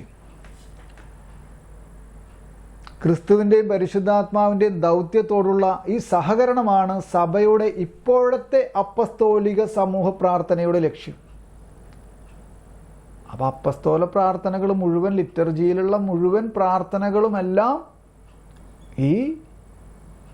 ഇതിനു വേണ്ടിയാണ്. എന്തിനു വേണ്ടിയാണ്? ഈ ക്രിസ്തുവിൻ്റെയും പരിശുദ്ധാത്മാവിൻ്റെയും ദൗത്യം പൂർത്തീകരിക്കപ്പെടാൻ വേണ്ടി ഇട്ടുള്ള പ്രാർത്ഥനകളാണ് അപ്പസ്തോലിക പ്രാർത്ഥനകൾ മുഴുവനും. ലിറ്റർജിയിൽ, പ്രത്യേകിച്ച് ലിറ്റർജിയിൽ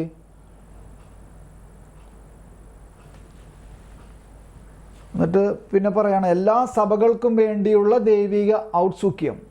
എല്ലാ സഭകൾക്കും വേണ്ടിയുള്ള ദൈവിക ഔത്സുക്യം എന്ന് പറഞ്ഞാൽ അത്യധികമായ ആഗ്രഹം. ഔത്സുക്യം എന്ന വാക്കിൻ്റെ അർത്ഥമാണ് അത്യധികമായ ആഗ്രഹം. അതായത് ദൈവത്തിൻ്റെ അത്യധികമായ ആഗ്രഹം എങ്ങനെ ക്രൈസ്തവ പ്രാർത്ഥനയ്ക്ക് പ്രചോദനമാവണമെന്ന് അപ്പസ്തോല വര്യനായ പൗലോസിൻ്റെ പ്രാർത്ഥന നമുക്ക് വെളിപ്പെടുത്തി തരുന്നു. എന്നിട്ടത് 109-ാമത്തെ നമ്പറിൽ ഫുട്നോട്ടിൽ എഴുതിയിരിക്കുകയാണ്. റോമ 10:1, എഫേസോസ് 1-ാം അധ്യായം 16 മുതൽ 23 വരെയുള്ള വചനങ്ങൾ, ഫിലിപ്പിയർക്ക് എഴുതിയ ലേഖനം 1-ാം അധ്യായം 9 മുതൽ 11 വരെയുള്ള വചനങ്ങൾ, കൊളോസോസ് 1-ാം അധ്യായം 3 മുതൽ 6 വരെയുള്ള വചനങ്ങൾ, 4-ാം അധ്യായത്തിൽ 3 മുതൽ 4 വരെയുള്ള വചനങ്ങൾ, പിന്നെ 12-ാമത്തെ വചനം. ഇതെല്ലാം ഇങ്ങനെ എഴുതിയിരിക്കുകയാണ്. അപ്പം ഞാനിപ്പോൾ തൽക്കാലം അതൊന്നും വായിക്കണില്ല. കാരണം നമ്മൾ 2-3 കണ്ണികളും കൂടി വേറെ ഉണ്ട്. അത് നിങ്ങൾ പിന്നെ നോക്കിയാൽ മതി കേട്ടോ. എല്ലാ സഭകൾക്കും വേണ്ടിയുള്ള ദൈവിക ഔത്സുക്യം എങ്ങനെ ക്രൈസ്തവ പ്രാർത്ഥനയ്ക്ക് പ്രചോദനമാവണമെന്ന് അപ്പസ്തോല വര്യനായ പൗലോസിൻ്റെ പ്രാർത്ഥന നമുക്ക് വെളിപ്പെടുത്തി തരുന്നു. അപ്പം എന്താണ് അവൻ പ്രാർത്ഥിച്ചതെന്നൊക്കെയുള്ളതാണ് അല്ലേ?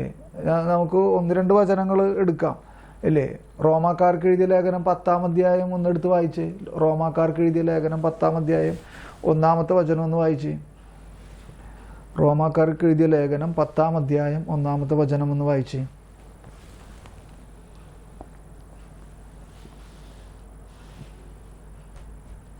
വേഗം വായിക്കേ.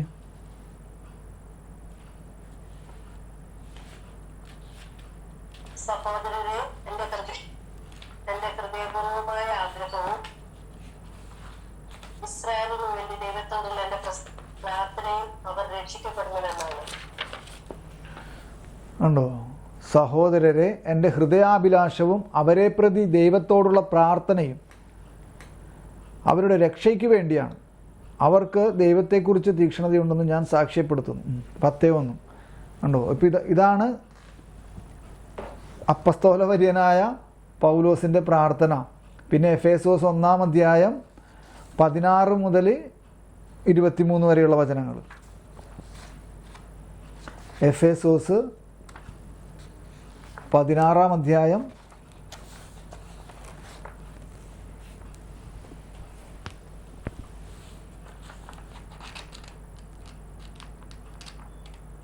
16 വായിച്ചത്.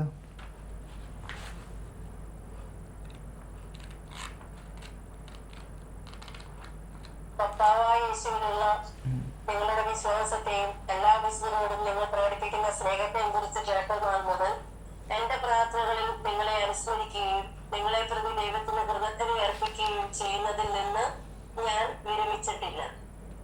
നമ്മുടെ കർത്താവായ യേശുക്രിസ്തുവിന്റെ ദൈവവും മഹത്വത്തിന്റെ പിതാവുമായവൻ ജ്ഞാനത്തിന്റെയും വെളിപാടിന്റെയും ആത്മാവിനെ നിങ്ങൾക്ക് പ്രദാനം ചെയ്തുകൊണ്ട് തന്നെ കുറിച്ചുള്ള പൂർണ്ണമായ അറിവിലേക്ക് നിങ്ങളെ നയിക്കട്ടെ. ഏത് തരത്തിലുള്ള പ്രത്യാശയിലേക്കാണ് അവിടുന്ന് നിങ്ങളെ വിളിച്ചിരിക്കുന്നതെന്ന് അറിയാനും വിശുദ്ധർക്ക് അവകാശമായി അവിടുന്ന് വാഗ്ദാനം ചെയ്തിരിക്കുന്ന മഹത്വത്തിന്റെ സമൃദ്ധി മനസ്സിലാക്കാനും നിങ്ങളുടെ ആന്തരിക നേത്രങ്ങളെ അവിടുന്ന് പ്രകാശിപ്പിക്കട്ടെ.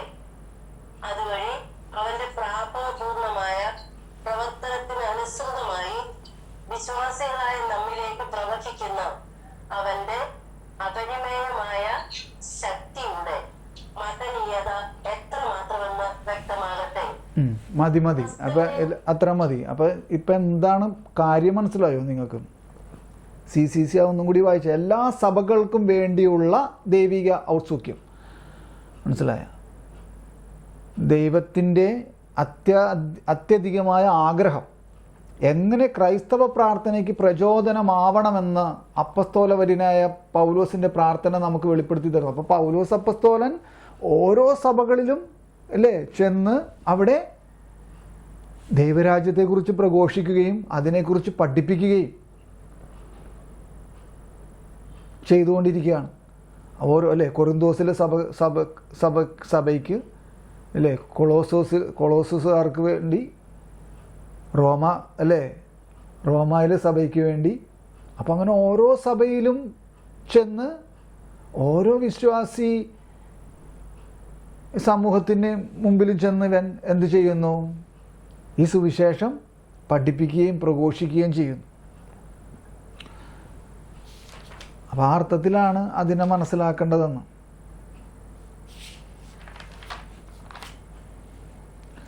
എല്ലാ സഭകൾക്കും വേണ്ടിയുള്ള ദൈവിക ഔത്സുക്യം എങ്ങനെ ക്രൈസ്തവ പ്രാർത്ഥനയ്ക്ക് പ്രചോദനമാവണമെന്ന് അപ്പസ്തോലവര്യനായ പൗലോസിൻ്റെ പ്രാർത്ഥന നമുക്ക് വെളിപ്പെടുത്തി തരുന്നു. എന്നിട്ട് പിന്നെ പറയാണ്, ജ്ഞാനസ്നാനം സ്വീകരിച്ച ഓരോ വ്യക്തിയും പ്രാർത്ഥനയിലൂടെ ദൈവരാജ്യത്തിൻ്റെ വരവിന് വേണ്ടി അധ്വാനിക്കുന്നു. ജ്ഞാനസ്നാനം സ്വീകരിച്ച ഓരോ വ്യക്തിയും ജ്ഞാനസ്നാനം സ്വീകരിച്ച ഓരോ വ്യക്തിയും പ്രാർത്ഥനയിലൂടെ എന്ന് പറഞ്ഞാൽ സുവിശേഷ പ്രഘോഷണത്തിലൂടെ, പ്രാർത്ഥനയിലൂടെ എന്ന് പറയുമ്പോൾ ലിറ്റർജിയിലൂടെ എന്നുകൂടി അവിടെ പ്രധാനം അറിയിക്കുന്ന ഒരു വാക്കാണ് ലിറ്റർജി, ആരാധനക്രമം. എന്താണ്? ജ്ഞാനസ്നാനം സ്വീകരിച്ച ഓരോ വ്യക്തിയും പ്രാർത്ഥനയിലൂടെ എന്നുള്ള വാക്ക് അവിടെ എഴുതിയിട്ടുണ്ട്. അപ്പോൾ അത് ലിറ്റർജിയിലൂടെ എന്നുള്ള അതൊരു പ്രധാനപ്പെട്ട ഒരു പോയിൻ്റാണ്. ലിറ്റർജിയിലൂടെ, ആരാധനക്രമത്തിലൂടെയാണ് പ്രധാനപ്പെട്ട ആ പ്രാർത്ഥന. അതോടൊപ്പം സുവിശേഷ പ്രഘോഷണം, ജ്ഞാനസ്നാനം സ്വീകരിച്ച ഓരോ വ്യക്തിക്കും എന്ത് കടമയുണ്ട്? സുവിശേഷം പ്രഘോഷിക്കുക, ദൈവരാജ്യത്തെക്കുറിച്ച് പ്രഘോഷിക്കുകയും ഓരോരുത്തരെയും യേശുക്രിസ്തുവിനെ കുറിച്ച് അല്ലേ അവരോട് പറയുകയും ചെയ്യുക. അപ്പം ജ്ഞാനസ്നാനം സ്വീകരിച്ച ഓരോ വ്യക്തിയും പ്രാർത്ഥനയിലൂടെ ദൈവരാജ്യത്തിൻ്റെ വരവിന് വേണ്ടി അധ്വാനിക്കുന്നു. ഇതിൻ്റെ സൈഡ് ഖണ്ഡിക 2616 2816 ഖണ്ഡിക എടുത്തേ. 2816 ഖണ്ഡിക എടുത്തേ.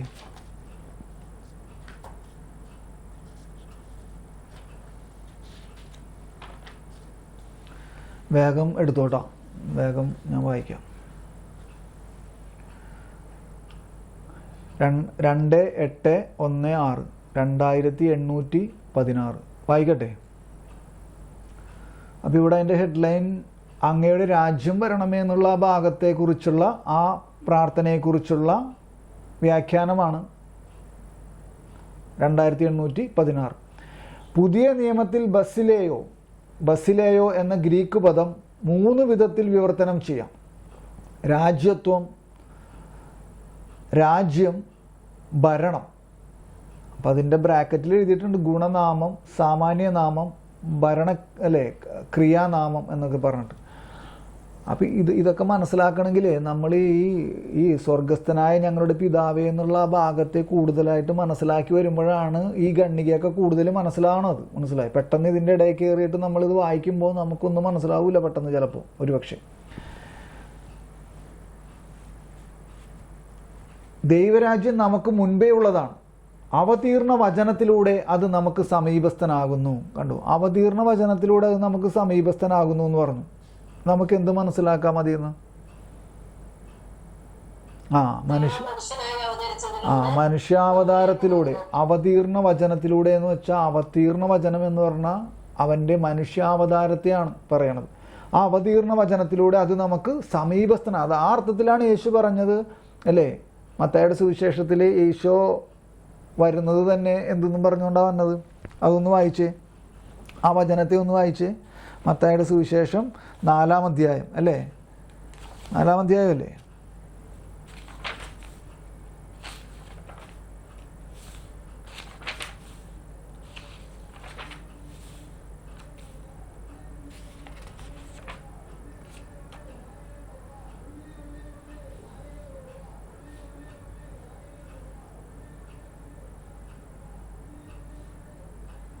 എന്തെന്നാണ് പറഞ്ഞത്?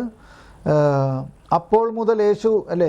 4:17 മത്തായി 4:17 എന്താണ് പറഞ്ഞത്? അപ്പോൾ മുതൽ യേശു പ്രഘോഷിക്കാൻ തുടങ്ങി, മാനസാന്തരപ്പെടുവിൻ, സ്വർഗരാജ്യം സമീപിച്ചിരിക്കുന്നു. മാനസാന്തരപ്പെടുവിൻ, സ്വർഗരാജ്യം സമീപിച്ചിരിക്കുന്നു. അല്ലെങ്കിൽ ദൈവരാജ്യം സമീപിച്ചിരിക്കുന്നു, സ്വർഗരാജ്യം സമീപിച്ചിരിക്കുന്നു, ദൈവരാജ്യം സമീപിച്ചിരിക്കുന്നു.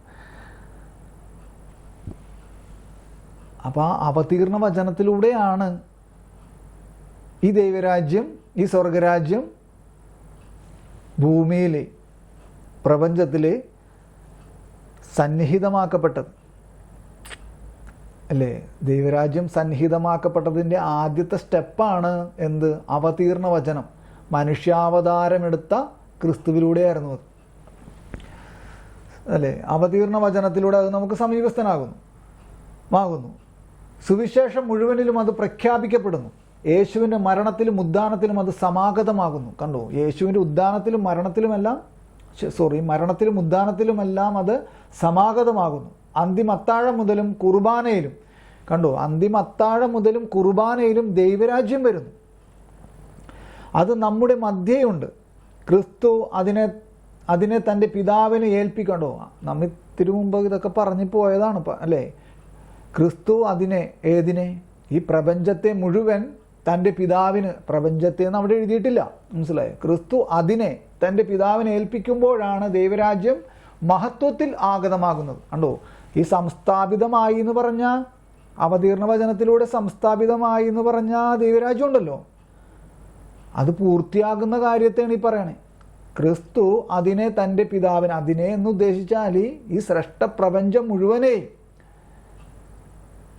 വിശുദ്ധീകരിച്ച് പുനഃപ്രതിഷ്ഠിച്ച് പുതിയ സൃഷ്ടിയാക്കി പിതാവിനെ ഏൽപ്പിക്കുമ്പോഴാണ് ഈ ദൈവരാജ്യത്തിൻ്റെ, ഈ പറയുന്ന ദൈവരാജ്യത്തിൻ്റെ പൂർത്തീകരണത്തിലേക്ക് വരുന്നത്. അങ്ങനെയാണ് പുതിയ ആകാശവും പുതിയ ഭൂമിയുടെയും ഉറവിടത്തിലേക്ക് നമ്മൾ പ്രവേശിക്കുന്നത്. അപ്പോൾ അതാണ് ആ ദൈവരാജ്യം മഹത്വത്തിൽ ആഗതമാകുന്നത്. എന്നിട്ട് പറയാണ്, നാം ആരുടെ ആഗമനം ദിവസവും പ്രതീക്ഷിക്കുന്നുവോ. കണ്ടോ, നമ്മൾ ദിവസവും ആരുടെ ആഗമനമാണ് പ്രതീക്ഷിക്കുന്നത്? ദിവസവും പ്രതീക്ഷിക്കുന്നത് എങ്ങനെയാണ്?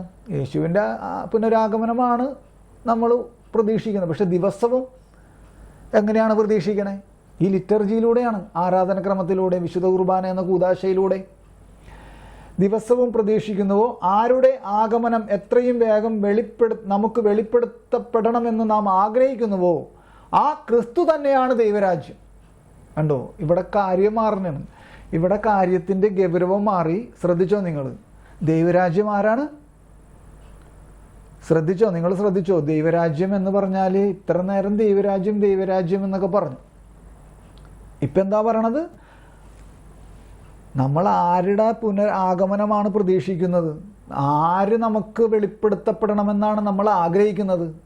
ആ ആളാണ് ക്രിസ്തു. ആ ക്രിസ്തു തന്നെയാണ് ദൈവരാജ്യമെന്ന്. ആ ക്രിസ്തു തന്നെയാണ് ദൈവരാജ്യമെന്ന്. അപ്പം ഇത് ആരാ പറഞ്ഞത്? ഇത് കത്തോലിക്ക സഭയുടെ മതബോധന ഗ്രന്ഥത്തിൽ പറഞ്ഞു. അപ്പം ഇത് കണ്ടോ, ഈ രക്ഷകൻ്റെ മിഷൻ, റിതം തോറിസ് മിസിയോ എന്ന് പറഞ്ഞ ഈ രക്ഷകൻ്റെ മിഷൻ, ഇതിൻ്റെ കവർ പേജ് ഇതൊന്നും അല്ലട്ടാ. ഇതൊന്നും അല്ല യഥാർത്ഥ പേജ്. ഇതിപ്പോൾ നമുക്ക് PDF കിട്ടാൻ നിർവാഹമുള്ളൂ. അതുകൊണ്ട് ഞാനിങ്ങനെ ആ PDF കൊണ്ട് ഞാനിങ്ങനെ പുസ്തക രൂപത്തിൽ ഇങ്ങനെയൊക്കെ ആക്കി എടുത്തിട്ടുള്ളതാണ്. ഇതൊന്നും അല്ല ഇതിൻ്റെ യഥാർത്ഥ പേജ് അല്ലേ, കവർ പേജ് ഇതൊന്നുമല്ല. ഇതിൻ്റെ പുറം ഭാഗം ഇങ്ങനെയല്ല. പേര് ഇത് തന്നെയാണ്, രക്ഷകൻ്റെ മിഷൻ, റിതം തോറിസ് മിസിയോ എന്നും അതിനെ പറയും. അപ്പോൾ ഇതിൽ 18ാമത്തെ ഖണ്ഡികയിൽ ജോൺ പോൾ II മാർപ്പാപ്പ എഴുതിയ ചാക്രിക ലേഖനമാണിത്. എന്തെന്ന്? രക്ഷകൻ്റെ മിഷൻ. അപ്പോൾ ഇതിൽ 18ാമത്തെ ഖണ്ഡികയിൽ, അപ്പോൾ ഈ 18ാമത്തെ ഖണ്ഡിക എന്ന് പറയുമ്പോൾ ഇതിൻ്റെ ഹെഡ്ലൈൻ എന്താണ്? ഇതിൻ്റെ ദൈവരാജ്യത്തിന് ക്രിസ്തുവിനോടും സഭയോടുമുള്ള ബന്ധം ഉണ്ട്. ഇവിടെ തുടങ്ങണത് 2ാം അധ്യായത്തിൽ ദൈവരാജ്യം എന്നൊക്കെ പറഞ്ഞിട്ടാണ് തുടങ്ങണത്. ദൈവരാജ്യം എന്നൊക്കെ പറഞ്ഞിട്ട് കണ്ടോ. അപ്പോൾ അതിൻ്റെ 18ാമത്തെ പാരഗ്രാഫിൽ പറയുകയാണ്, ഞാനത് വായിക്കട്ടെ. ദൈവിക വെളിപാട് വഴിയായി നമ്മൾ മനസ്സിലാക്കിയിരിക്കുന്ന ദൈവരാജ്യം. കണ്ടോ, ദൈവിക വെളിപാട് വഴിയായി നമ്മൾ മനസ്സിലാക്കിയിരിക്കുന്ന ദൈവരാജ്യം. എങ്ങനെയാണ് ഈ ദൈവിക വെളിപാട് വഴിയായി നമ്മൾ മനസ്സിലാക്കിയ? അതാണ് യേശുക്രിസ്തുവിൻ്റെ മനുഷ്യാവതാരം. ദൈവിക വെളിപാട് വഴിയായി നമ്മൾ മനസ്സിലാക്കിയിരിക്കുന്ന ദൈവരാജ്യം ഇതല്ല. ദൈവരാജ്യത്തെ ക്രിസ്തുവിൽ നിന്നോ സഭയിൽ നിന്നോ വേർപെടുത്താൻ നിവർത്തിയില്ല. മുമ്പ് പറഞ്ഞതുപോലെ ക്രിസ്തു ദൈവരാജ്യം, ശ്രദ്ധിക്കണം കേട്ടോ, മുമ്പ് അത് നമ്മളിപ്പോൾ ഇതിൻ്റെ ഡേന്നാണ് എടുത്ത് വായിക്കണത്. അപ്പോൾ ചിലപ്പോൾ ഒരു പൂർണ്ണത ഇല്ലാണ്ടൊക്കെ തോന്നിയേക്കാം. നമ്മളെ ഡേന്നൊരു ഖണ്ഡിക എടുത്തിട്ടാണ് വായിക്കണത്. അപ്പോൾ അതുകൊണ്ടൊരു പൂർണ്ണത ഇല്ല എന്ന് തോന്നിയേക്കാം പെട്ടെന്ന് വായിച്ചു വരുമ്പോൾ. പക്ഷെ അത് മുഴുവൻ വായിക്കുമ്പോൾ അതിൻ്റെ ഒരു കണ്ടന്റ് കിട്ടും. ദൈവിക വെളിപാട് വഴിയായി നമ്മൾ മനസ്സിലാക്കിയിരിക്കുന്ന ദൈവരാജ്യം ഇതല്ല. ദൈവരാജ്യത്തെ ക്രിസ്തുവിൽ നിന്നോ സഭയിൽ നിന്നോ വേർപെടുത്താൻ നിവർത്തിയില്ല. മുമ്പ് പറഞ്ഞതുപോലെ ക്രിസ്തു ദൈവരാജ്യം പ്രഘോഷിക്കുക മാത്രമല്ല ചെയ്തത്, അവനിലാണ് ദൈവരാജ്യം സന്നിഹിതമായത്. അവതീർണ വചനത്തിലൂടെ ദൈവരാജ്യം, സ്വർഗരാജ്യം നമുക്ക് സമീപസ്ഥമാകുന്നു എന്ന് നമ്മൾ കത്തോലിക്ക സഭയുടെ മതബോധന ഗ്രന്ഥത്തിൽ ഇത്തിരി മുമ്പ് വായിച്ചോളൂ. ഇപ്പം ഇവിടെ എഴുതിയേക്കണം എന്താണ്? ക്രിസ്തു ദൈവരാജ്യം പ്രഘോഷിക്കുക മാത്രമല്ല ചെയ്തത്. കണ്ടോ, അവൻ ദൈവരാജ്യം പ്രഘോഷിക്കുക മാത്രമല്ല ചെയ്ത, പിന്നെന്താണ്? അവനിലാണ് ദൈവരാജ്യം സന്നിഹിതമായത്. ദൈവരാജ്യം പൂർത്തീകരിച്ചതും അവനിൽ തന്നെ. ദൈവരാജ്യം സന്നിഹിതമായതും പൂർത്തീകരിച്ചതും അവനിൽ തന്നെ. അപ്പം അവൻ ഈ ദൈവരാജ്യത്തെ, ഈ സ്വർഗരാജ്യത്തെ പ്രഘോഷിക്കുക മാത്രമല്ല, അവനിലാണ് ഇത് സന്നിഹിതമായതും അവനിലാണ് ഇത് പൂർത്തീകരിച്ചതും. ഇത് സംഭവിച്ചത് അവിടുത്തെ വാക്കുകളും പ്രവൃത്തികളും കൊണ്ട് മാത്രമല്ല. സർവോപരി യേശു ക്രിസ്തു എന്ന വ്യക്തിയിൽ, ദൈവപുത്രനും മനുഷ്യപുത്രനുമായ യേശു ക്രിസ്തുവിൽ, ശ്രദ്ധിക്കണം കേട്ടോ, ഇത് സംഭവിച്ചത് യേശു ക്രിസ്തു എന്ന വ്യക്തിയിൽ, ദൈവപുത്രനും മനുഷ്യപുത്രനുമായ യേശു ക്രിസ്തുവിൽ. കണ്ടോ, ദൈവപുത്രനും മനുഷ്യപുത്രനുമായ യേശു ക്രിസ്തുവിൽ ശുശ്രൂഷ ചെയ്യാൻ വന്നവനും അനേകർക്കായി തൻ്റെ ജീവൻ വിലയായി നൽകിയവനുമായ യേശു ക്രിസ്തു എന്ന വ്യക്തിയിൽ ദൈവരാജ്യം പ്രകടീകൃതമായി. മാർപ്പാപ്പമാരുടെയൊക്കെ വാക്കുകളാണ് ചില.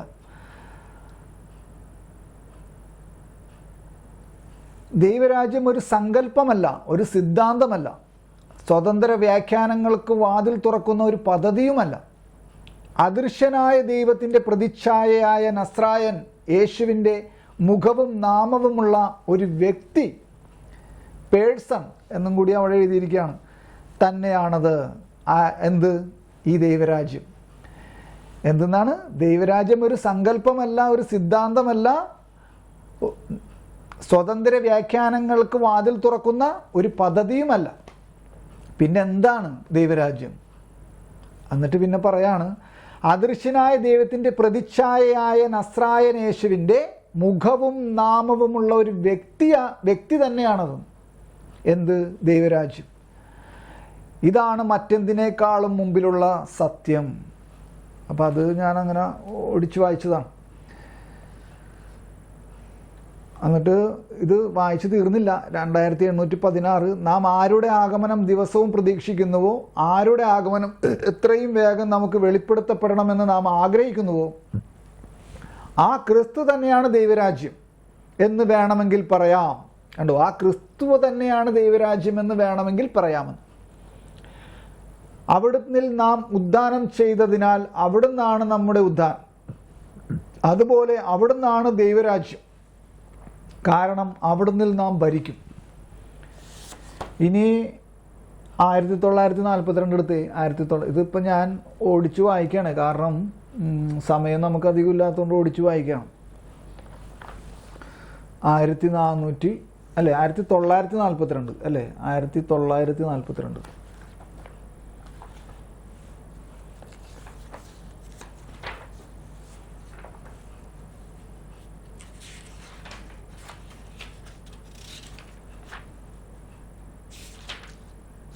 ഇത് സമയമുണ്ടെങ്കിൽ കുറച്ച് കാര്യങ്ങൾ പറഞ്ഞു പോകേണ്ട കാര്യങ്ങളൊക്കെ ഇതിലുണ്ട്.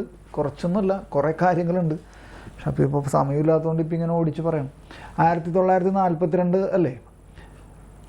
സഹാനുഭാവം എന്ന ഗുണം ഭൗതിക നന്മകളുടെ പരിധിക്കും അപ്പുറമാണ്.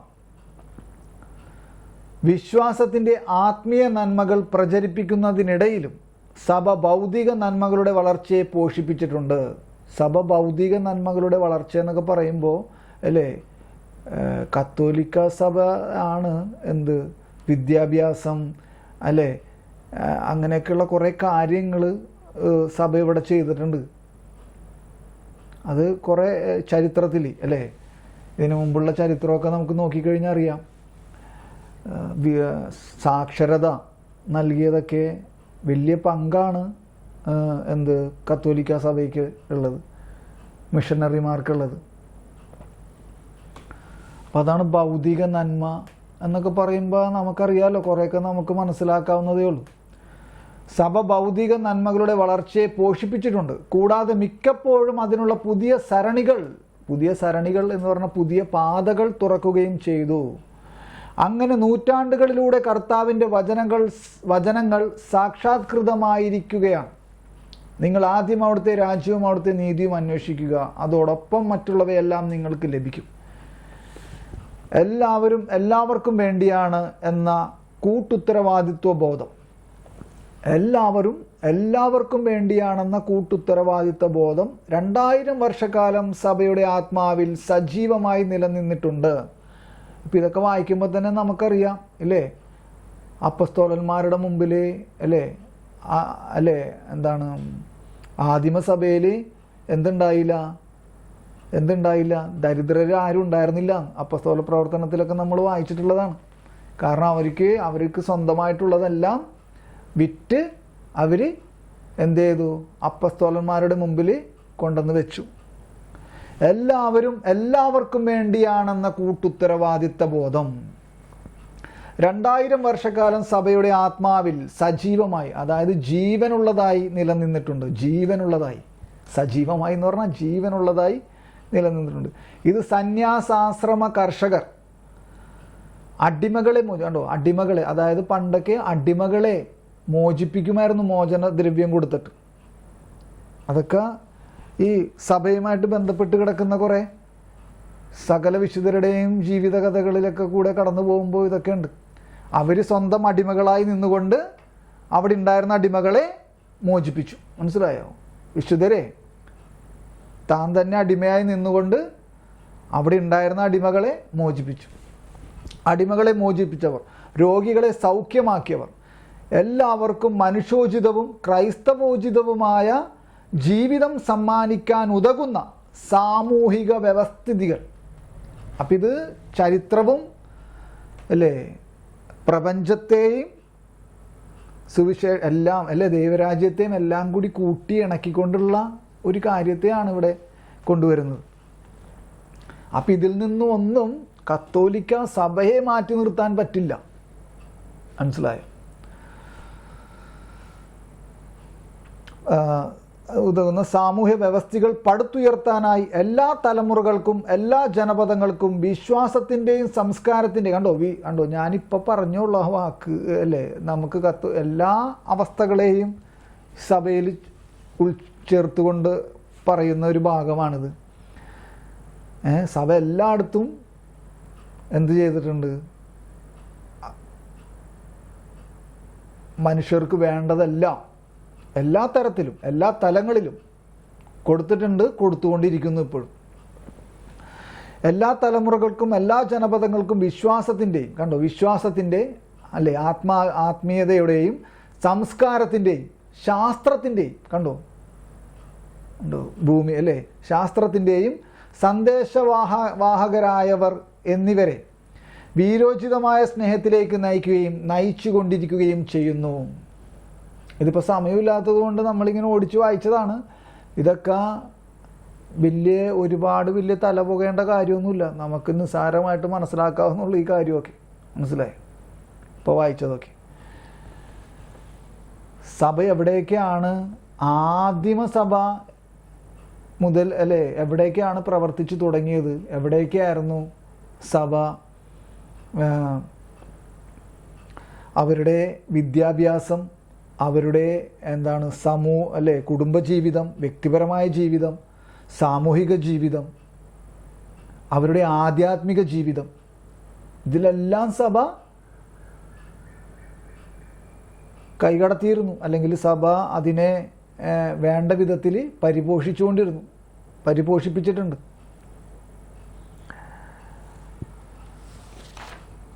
ആ സഭയാണ് ഇപ്പോൾ ആ സഭയിലെ ആൾക്കാർ ശരിയല്ല, ആ സഭയിലെ ആൾക്കാർ മതപരിവർത്തനം നടത്തുന്ന ആൾക്കാരാണെന്ന് പറഞ്ഞിട്ട് അവരെ അല്ലേ, ആ സഭയിലെ ആൾക്കാരെ കൊല്ലാൻ നടക്കണത്. ഇപ്പോൾ ഈ സഭ ഉണ്ടായിരുന്നത് കൊണ്ടാണ് അക്ഷരങ്ങൾ പോലും പഠിച്ചത് ഇവിടെ. അത് ചരിത്രത്തിലോട്ട് പോയി കഴിഞ്ഞാൽ ചരിത്രത്തെ പഠിച്ച ആൾക്കാർ നമുക്ക് പറഞ്ഞു തരും. കത്തോലിക്ക സഭയുടെ ഇൻവോൾവ് അല്ലേ, ആ കാര്യത്തിലേക്കൊക്കെ കത്തോലിക്ക സഭ ചെയ്തിട്ടുള്ള കാര്യങ്ങൾ. ഇനി 2854 എടുത്ത് 2854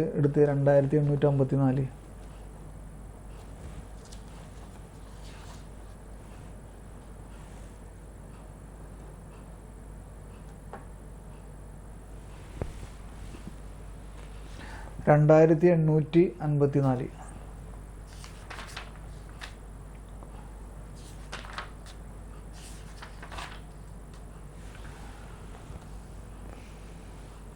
ദുഷ്ടനിൽ നിന്ന് രക്ഷിക്കണമേ എന്ന് നാം പ്രാർത്ഥിക്കുമ്പോൾ അവൻ വഴിയോ അവൻ്റെ പ്രചോദനത്താലോ ഉണ്ടാകുന്ന വർത്തമാന ഭൂതഭാവി കാലങ്ങളിലെ എല്ലാ തിന്മകളിൽ നിന്ന് രക്ഷിക്കണമേ എന്നാണ് പ്രാർത്ഥിക്കുന്നത്.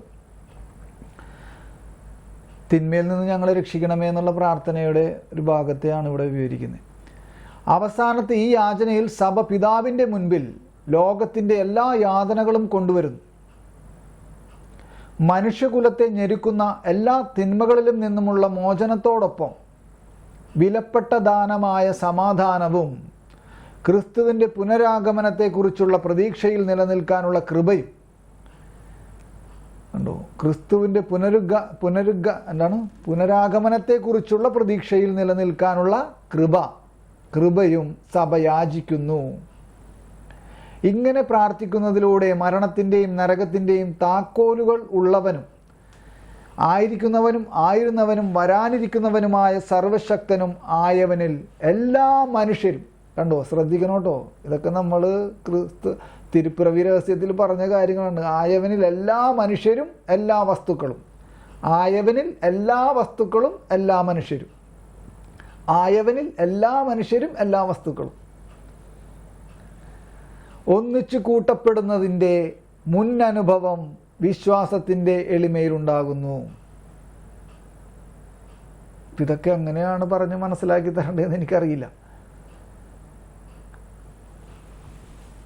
ആയിരുന്നവനും വരാനിരിക്കുന്നവനും സർവശക്തനുമായവനിൽ എല്ലാ മനുഷ്യരും എല്ലാ വസ്തുക്കളും ഒന്നിച്ചു കൂട്ടപ്പെടുന്നതിൻ്റെ മുന്നനുഭവം. ആ മുന്നനുഭവമാണ് നമ്മൾക്ക് അല്ലേ ക്രിസ്തുമസ് രഹസ്യത്തിൽ ആ സന്ദേശത്തിൽ പറഞ്ഞ് അല്ലേ അതിലടങ്ങിയിരിക്കുന്നത്. ഉണ്ണിയേശുവിൽ ഈ അല്ലേ സൃഷ്ടപ്രപഞ്ചം മുഴുവൻ അടങ്ങിയിരിക്കുന്നു എന്നൊക്കെ നമ്മൾ പറഞ്ഞില്ലേ. അതിൻ്റെ ഒരു മുന്നനുഭവമാണത്. ആ മുന്നനുഭവം വിശ്വാസത്തിൻ്റെ എളിമയിലുണ്ടാകുന്നു. കർത്താവെ, ഞങ്ങൾ അപേക്ഷിക്കുന്നു, എല്ലാ തിന്മകളിലും നിന്ന് ഞങ്ങളെ മോചിപ്പിക്കണമേ. ഈ കാലയളവിലും ഞങ്ങൾക്ക് സമാധാനം അരുളണമേ. അങ്ങയുടെ കാരുണ്യത്തിൻ്റെ സഹായത്താൽ ഞങ്ങൾ എന്നേക്കും പാപത്തിൽ നിന്ന് മോചിതരും എല്ലാ അസ്വസ്ഥതകളിൽ നിന്ന് സുരക്ഷിതരുമായി തീരട്ടെ. നിത്യ സൗഭാഗ്യവും രക്ഷകനായ യേശുക്രിസ്തുവിൻ്റെ പുനരാഗമനവും, കണ്ടോ, നിത്യ സൗഭാഗ്യവും രക്ഷകനായ യേശുക്രിസ്തുവിൻ്റെ പുനരാഗമനവും ഞങ്ങൾ പ്രതീക്ഷിക്കുന്നു. ഇതെല്ലാം ലിറ്റർജിയിലുള്ള പ്രാർത്ഥനകളാണ്. ഇതൊക്കെ ആരാധനക്രമത്തിലുള്ള പ്രാർത്ഥനകളാണ്. വിശുദ്ധ കുർബാന എന്ന കൂദാശയിലുള്ള പ്രാർത്ഥനകളാണ് ഇപ്പോൾ വായിച്ചതല്ല. ഇതിൻ്റെ ഇടയിൽ ഒരു കാര്യം വിട്ടുപോയി. 2837 എന്നെടുത്ത് 2837 ഖണ്ഡിക നമ്മൾ ഞങ്ങൾക്ക് ആവശ്യകമായ ആഹാരം എന്നതിനെക്കുറിച്ച് പറഞ്ഞ സമയത്ത് 2837 ഖണ്ഡിക കൂടി ഒന്ന് പറയണം എന്നുണ്ടായിരുന്നു. പക്ഷെ അത് അപ്പം വിട്ടുപോയി. പക്ഷെ അതിപ്പോൾ എനിക്ക് പെട്ടെന്നൊന്ന് ഓർമ്മ വന്നത് ഞാനത് സൂചിപ്പിക്കണമെന്നും കൂടി. 2837 ഞാനൊന്ന് വായിക്കട്ടെ. അന്നു വേണ്ട എന്ന പ്രയോഗം പുതിയ നിയമത്തിൽ മറ്റൊരിടത്തും കാണുന്നില്ല. കാലികമായ അർത്ഥതലത്തിൽ നോക്കിയാൽ, അതായത് താൽക്കാലികമായ അർത്ഥതലത്തിൽ നോക്കിയാൽ ഈ പ്രയോഗം ഇന്നിൻ്റെ ബോധനപരമായ ആവർത്തനമാണ്. അപവാദമില്ലാത്ത ആശ്രയബോധത്തിൽ നമ്മെ ഉറപ്പിക്കാൻ വേണ്ടിയാണത്. ഗുണപരമായ അർത്ഥത്തിൽ പറഞ്ഞാൽ ഇത് ജീവിതത്തിൽ ആവശ്യമുള്ളതിനെ സൂചിപ്പിക്കുന്നു. വിശാലമായ അർത്ഥത്തിൽ നിലനിൽപ്പിന് ആവശ്യമുള്ള എല്ലാ നന്മകളെയും, അക്ഷരാർത്ഥത്തിൽ സത്തയ്ക്കുപരിയായ അക്ഷരാർത്ഥത്തിൽ ഇത് ജീവന്റെ അപ്പം, ക്രിസ്തുവിൻ്റെ ശരീരം, അമർത്യതയുടെ ഔഷധം എന്നിവയെ നേരിട്ട് സൂചിപ്പിക്കുന്നു. അന്നു വേണ്ടുന്ന ആഹാരത്തെ പറയാം. മനസ്സിലായി? ഇതുകൂടാതെ നമുക്ക് നമ്മിൽ ജീവൻ ഉണ്ടായിരിക്കുകയില്ല. തൊട്ടു മുൻപുള്ള പദവുമായി സംയോജിപ്പിച്ചാൽ അതിൻ്റെ സ്വർഗീയമായ അർത്ഥം വ്യക്തമാണ്. അവിടെ പരാമർശിക്കപ്പെടുന്ന ദിവസം കർത്താവിൻ്റെ ദിവസമാണ്. വരാനിരിക്കുന്ന രാജ്യത്തിൻ്റെ മുന്നാസ്വാദനമായ കുർബാനയിൽ, കണ്ടോ, വരാനിരിക്കുന്ന രാജ്യത്തിൻ്റെ മുന്നാസ്വാദനമായ കുർബാനയിൽ മുൻകൂട്ടി ആഘോഷിക്കപ്പെടുന്ന രാജ്യത്തിൻ്റെ വിരുന്നാണ്.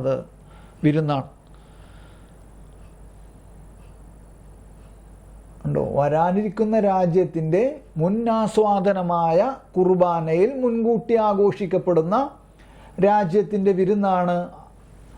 അതിനാൽ ദിവസേന ദിവ്യബലി അർപ്പിക്കുക ഉചിതമാണ്.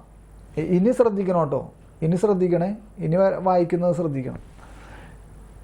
എന്താണ് ഞങ്ങൾക്ക് ആവശ്യകമായ ആഹാരമെന്ന് നമ്മൾ പ്രാർത്ഥിക്കുമ്പോൾ എന്തൊക്കെയാണെന്നും കൂടി മനസ്സിലാക്കിയിരിക്കാൻ വേണ്ടിയിട്ട് ഈ ഖണ്ഡിക ശ്രദ്ധിച്ചാൽ ഉപകാരപ്രദമായിരിക്കും നമുക്ക്. ദിവ്യകാരുണ്യം നമ്മുടെ ദൈനംദിന ഭോജനമാണ് അല്ലേ? ദിവ്യകാരുണ്യം തന്നെ നമ്മുടെ ദൈനംദിന ഭോജനമാണ്. എന്നിട്ട് പിന്നെ അത് കഴിഞ്ഞിട്ട് പിന്നെ പറയാണ് അവിടെ ഉദ്ദേശിച്ചിരിക്കുന്ന ശക്തി കണ്ടോ, ഐക്യമാണ്. അവിടെ ഉദ്ദേശിച്ചിരിക്കുന്ന ശക്തി ഐക്യമാണ്. ആരോടുള്ള ഐക്യം? പിതാവും പുത്രനും പരിശുദ്ധാത്മാവുമായ ത്രിത്വൈക ദൈവത്തോടുള്ള ഐക്യമാണ്. അവിടുത്തെ ശരീരത്തിലേക്ക് നാം ഒന്നിച്ചു ചേർക്കപ്പെടുകയും കണ്ടോ, അവൻ്റെ ശരീരത്തിലേക്ക്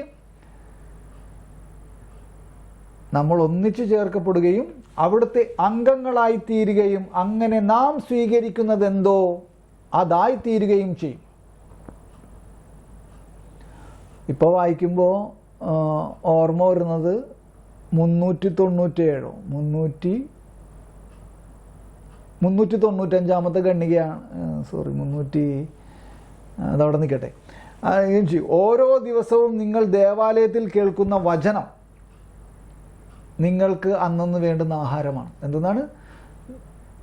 ഓരോ ദിവസവും നിങ്ങൾ ദൈവാലയത്തിൽ കേൾക്കുന്ന വചനം, അതായത് അല്ലേ വായനകൾ, വചനം നിങ്ങൾക്ക് അന്നന്ന് വേണ്ടുന്ന ആഹാരമാണ്. നിങ്ങൾ കേൾക്കുകയും പാടുകയും ചെയ്യുന്ന ഗാനങ്ങൾ നിങ്ങൾക്ക് അന്നന്ന് വേണ്ടുന്ന ആഹാരമാണ്. നമ്മളെപ്പോഴെങ്കിലും ലിറ്റർജിയിലെ പ്രാർത്ഥനയിലെ ലിറ്റർജിയിലെ ഗാനങ്ങൾ അതൊക്കെ നമ്മൾ ആഹാരമായിട്ട് നമ്മൾ എപ്പോഴെങ്കിലും കരുതിയിട്ടുണ്ടോ? അപ്പം അതിൽ കേൾക്കുന്ന വചനങ്ങളും അതിൽ കേൾക്കുന്ന ഗാനങ്ങളും എന്താണ്? ആഹാരമാണ്. നമ്മുടെ അന്നന്ന് വേണ്ടുന്ന ആഹാരമാണ്. ഇവയെല്ലാം നമ്മുടെ തീർത്ഥയാത്രയ്ക്ക് അത്യാവശ്യമാണ്. തീർത്ഥയാത്രയ്ക്ക് മനസ്സിലായോ? എങ്ങോട്ടേക്കാണ് ഈ തീർത്ഥയാത്ര? നമ്മളുടെ സ്വന്തം ദേശത്തേക്ക് അല്ലേ? നമ്മളിവിടെ പരദേശിയാണ് അല്ലേ? ഇവിടെ നമ്മുടെ മെയിൻ സ്ഥലം എവിടെയാണ്? സ്വർഗരാജ്യമാണ്, നിത്യതയിലേക്കുള്ള പ്രയാണമാണ്. അപ്പം അതിലേക്ക് വേണ്ടിയിട്ടുള്ള ആഹാരമാണ് അന്നന്ന് വേണ്ടുന്ന ആഹാരം ഇന്ന് ഞങ്ങൾക്ക് തരണമേ എന്ന് പറയുമ്പോൾ അതിലേക്കാണ് മുഖം തിരിഞ്ഞിരിക്കുന്നത് ഈ പ്രാർത്ഥന. ഇനി ശ്രദ്ധിക്കണം കേട്ടോ. ഇനി ഞാൻ വായിക്കാൻ പോണത് ശ്രദ്ധിക്കണേ. നിങ്ങൾ അതിൽ നോക്കിയിരുന്നോ? സ്വർഗസ്ഥനായ പിതാവ് സ്വർഗത്തിലെ മക്കളെ പോലെ സ്വർഗീയ അപ്പം യാചിക്കുവാൻ നമ്മെ ആഹ്വാനം ചെയ്യുന്നു. കണ്ടോ? സ്വർഗസ്ഥനായ പിതാവ് സ്വർഗത്തിലെ മക്കളെ പോലെ സ്വർഗീയ അപ്പം യാചിക്കുവാൻ നമ്മെ ആഹ്വാനം ചെയ്യുന്നു. ഇനി ശ്രദ്ധിക്കണം കേട്ടോ, ശ്രദ്ധിക്കണം. വളരെ വിശ്വപ്രസിദ്ധമായ ഒരു ഖണ്ഡികയാണിത്.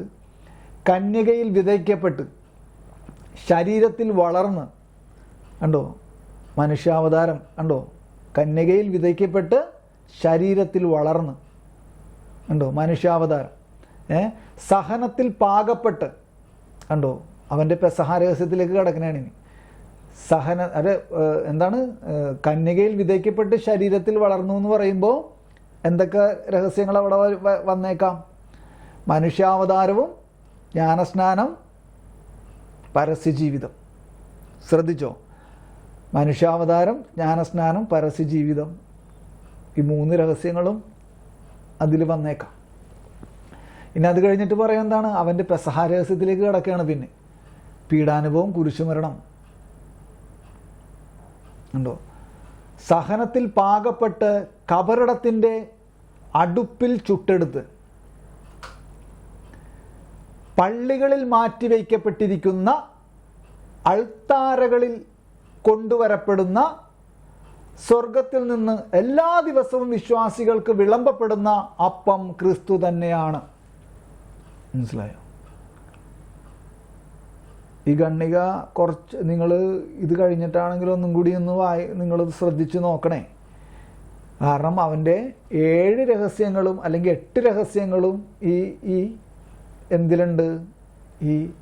ഈ ഖണ്ഡികയിലുണ്ട്. അവൻ്റെ ജീവിതം മുഴുവൻ ഇതിലുണ്ട്.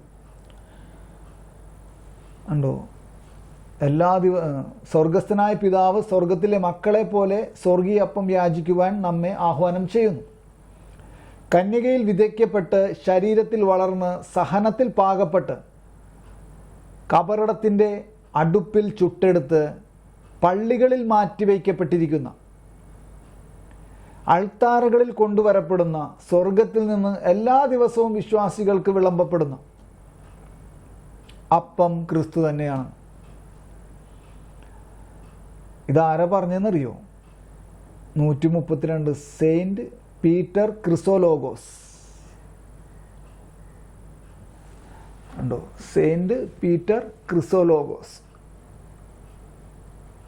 അദ്ദേഹം പറഞ്ഞതാണ് ഈ വാക്കുകൾ. ആ വാക്കുകളാണ് നമ്മളിപ്പോൾ വായിച്ചത്. അപ്പോൾ ഈ 2837 വളരെ അന്നന്ന് വേണ്ടുന്ന ആഹാരം ഇന്ന് ഞങ്ങൾക്ക് തരണമേ എന്നുള്ള പ്രാർത്ഥനയെക്കുറിച്ച് വളരെ ആഴത്തിൽ നമ്മളെ പഠിപ്പിക്കുന്ന ഒരു ഭാഗമാണ് എന്ത്? 2837 കത്തോലിക്ക സഭയുടെ മതബോധന ഗ്രന്ഥത്തിലെ ഈ ഖണ്ഡിക.